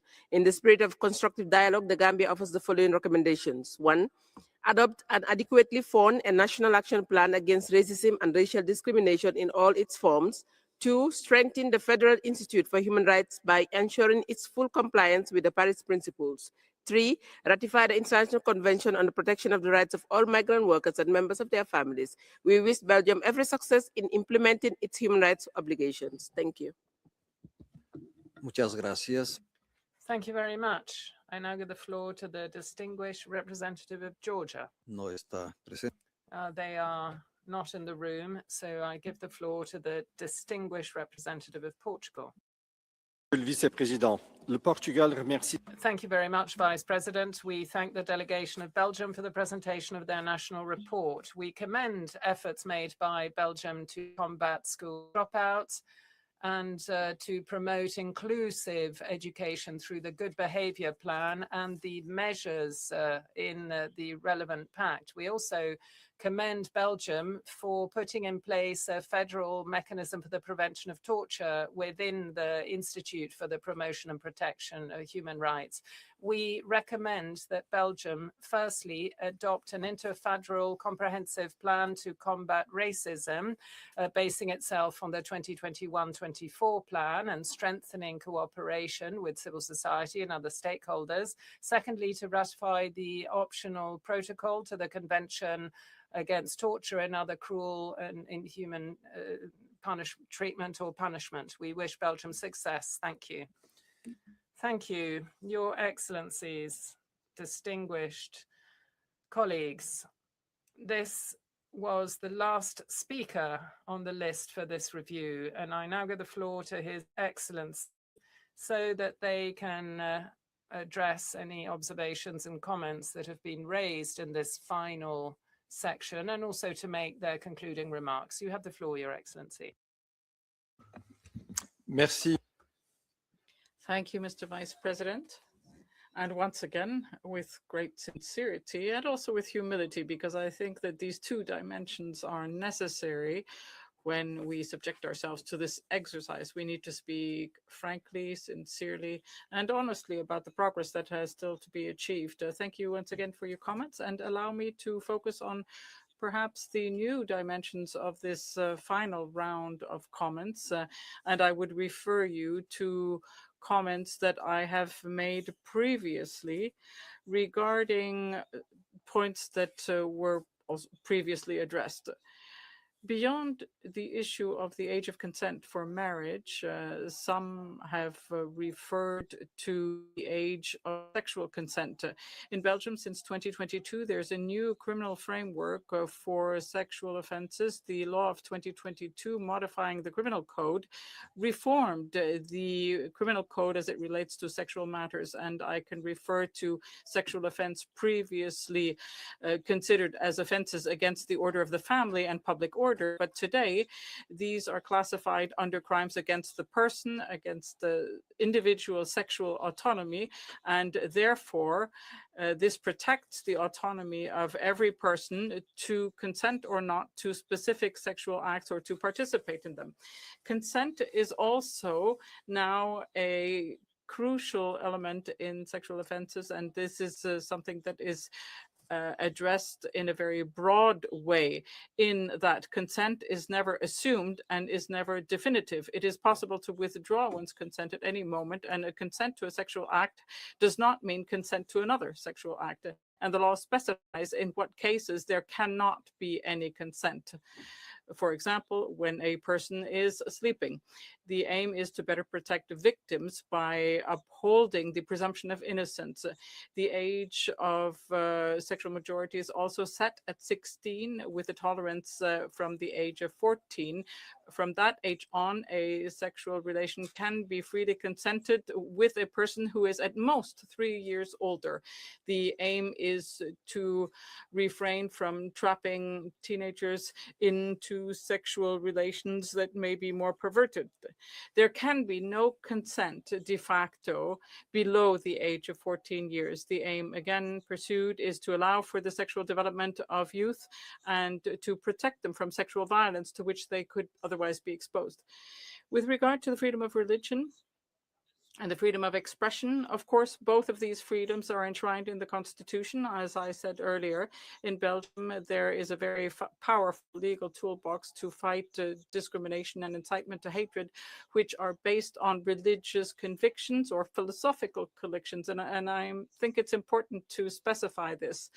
In Belgium, there is no law against blasphemy or apostasy, and we advocate for all UN member states to abolish such laws as they lead to abuses against the freedom of religion and belief and the freedom of expression. One point made by Colombia on the transshipment of weapons and weapons exports. This is within the jurisdiction of regions with respect to light weapons and other products relating to defense. There are very strict criteria which are enshrined in our legislation, and here we also have a joint European position on weapons exports, which is the reference. So every monitoring body takes its legal responsibilities in terms of transport and export of weapons very seriously. We do, however, have geopolitical issues which imply that sometimes our security must be reinforced. And I take note of North Korea's comment that a priority must be given to care rather than to detention. And I would recall that our criminal code was reformed in order to ensure that imprisonment is the last resort. But I take note of the fact that North Korea's comment may be announcing changes in their own country. Ladies and gentlemen, my final comments now. I would like to thank you for the numerous statements, and though this is the usual politeness, I would nevertheless like to emphasize that we have placed ourselves in a position where we do listen to criticism. Now, criticism is not necessarily always a negative thing. It can also be a constructive criticism, and this should prevail in the context of this Universal Periodic Review. We have established the elements that constitute the bedrock here together, which means on the one hand, the universal participation of all states, and I emphasize all states in this exercise, and on the other hand, the exchange of ideas between states, which is a well-established, genuine added value of this exercise, because we draw from our experience to come here and exchange our experiences, and that's a valuable thing. I welcome the key contributions to our discussions that were brought in by the treaty bodies and the special procedures of the Council, as well as stakeholders. It's important to recall that they also have an important role to play, that they have taken it on, and that we take it into consideration. My country strongly supports the Council and its mechanisms. I may not have been able to address every single aspect of the topics that were raised. There were some overlapping themes, fighting racism, fighting against torture. Torture, of course, does not exist in Belgium, but I know that things must be formalized. And so for that purpose, we need to finish building up our domestic architecture in legislative and legal terms. There was also the issue of prison overcrowding that was addressed, the issue of migrants, the issue of education and fighting child poverty, access to housing, fighting all forms of discrimination, police work, which also must be exemplary, the issue of marriage. And you have expressed the wish that we not allow for any marriage below the age of 18. So these were issues that were raised and addressed. I hope that I was able to bring in clarification and explanations within the limits of the time available to us. And of course, my delegation will study all the remarks, the comments, the recommendations and suggestions that you have conveyed to us. We will do this with the competent authorities in Belgium. Tomorrow, we already start the preparation of the 5th cycle of the Universal Periodic Review. And this will involve concrete measures allowing us to continue to strengthen the human rights framework in Belgium, as well as its implementation. And as Minister of Foreign Affairs, I will continue to pay close attention to the follow-up given to these issues. It is a dimension that involves the credibility of Belgium as well, to continue to constantly improve in a tangible fashion together.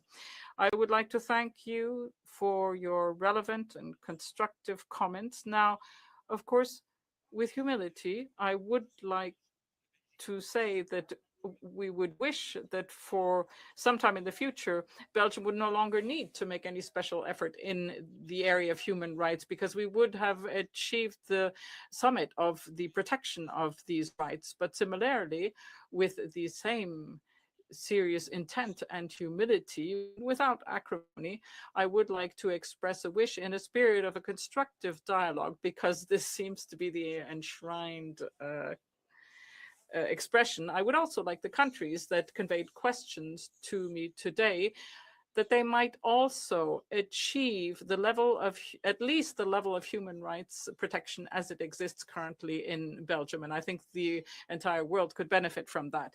I would like to thank the colleagues from the Secretariat and the interpreters who have facilitated our work today, but perhaps I may not have facilitated theirs given the speed of my speech, and I do apologize, but I think they are professionals. Belgium is at times considered, and I understand this from a geographical point of view, is sometimes considered as a small country given its size, even though I am convinced that there is no such thing as small countries. There are only small minds. While we may be small in size, though, we are great in our values. At least this is the wish that we have, and we hope we have been able to demonstrate that in our exchanges today. We remain indefatigable defenders of multilateralism, of international law, of international humanitarian law, and more broadly of human rights. This is a pledge that goes beyond the political aspects and the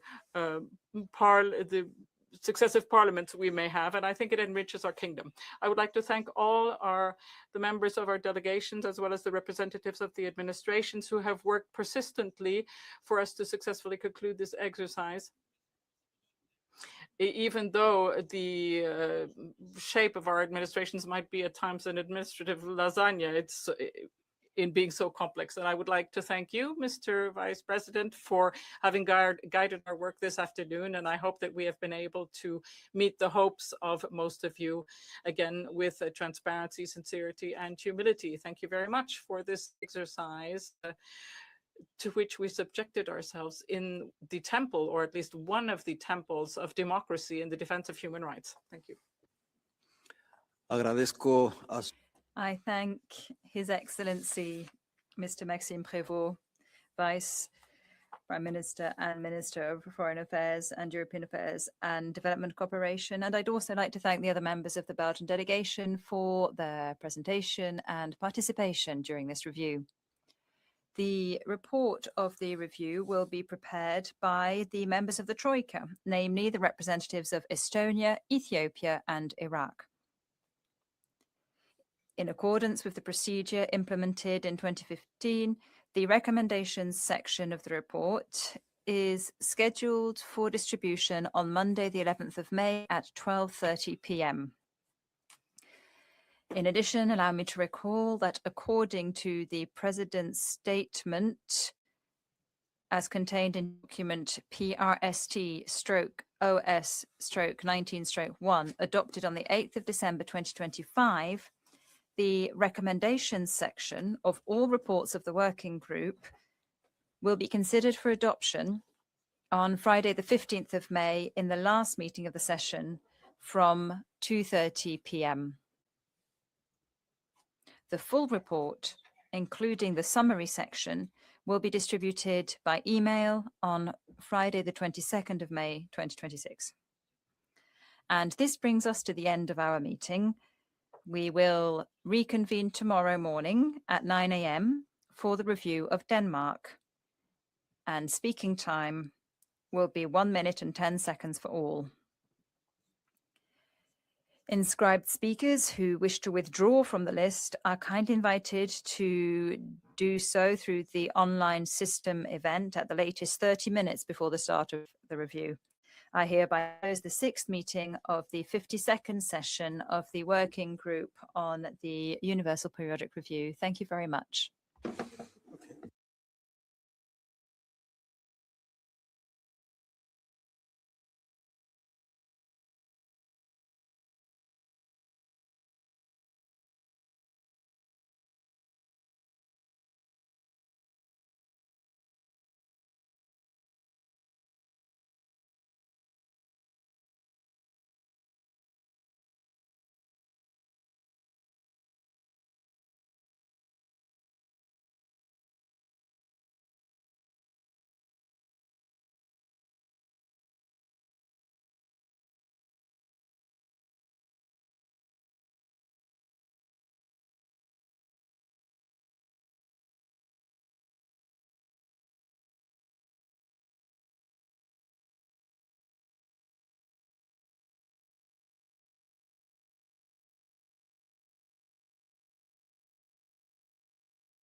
you.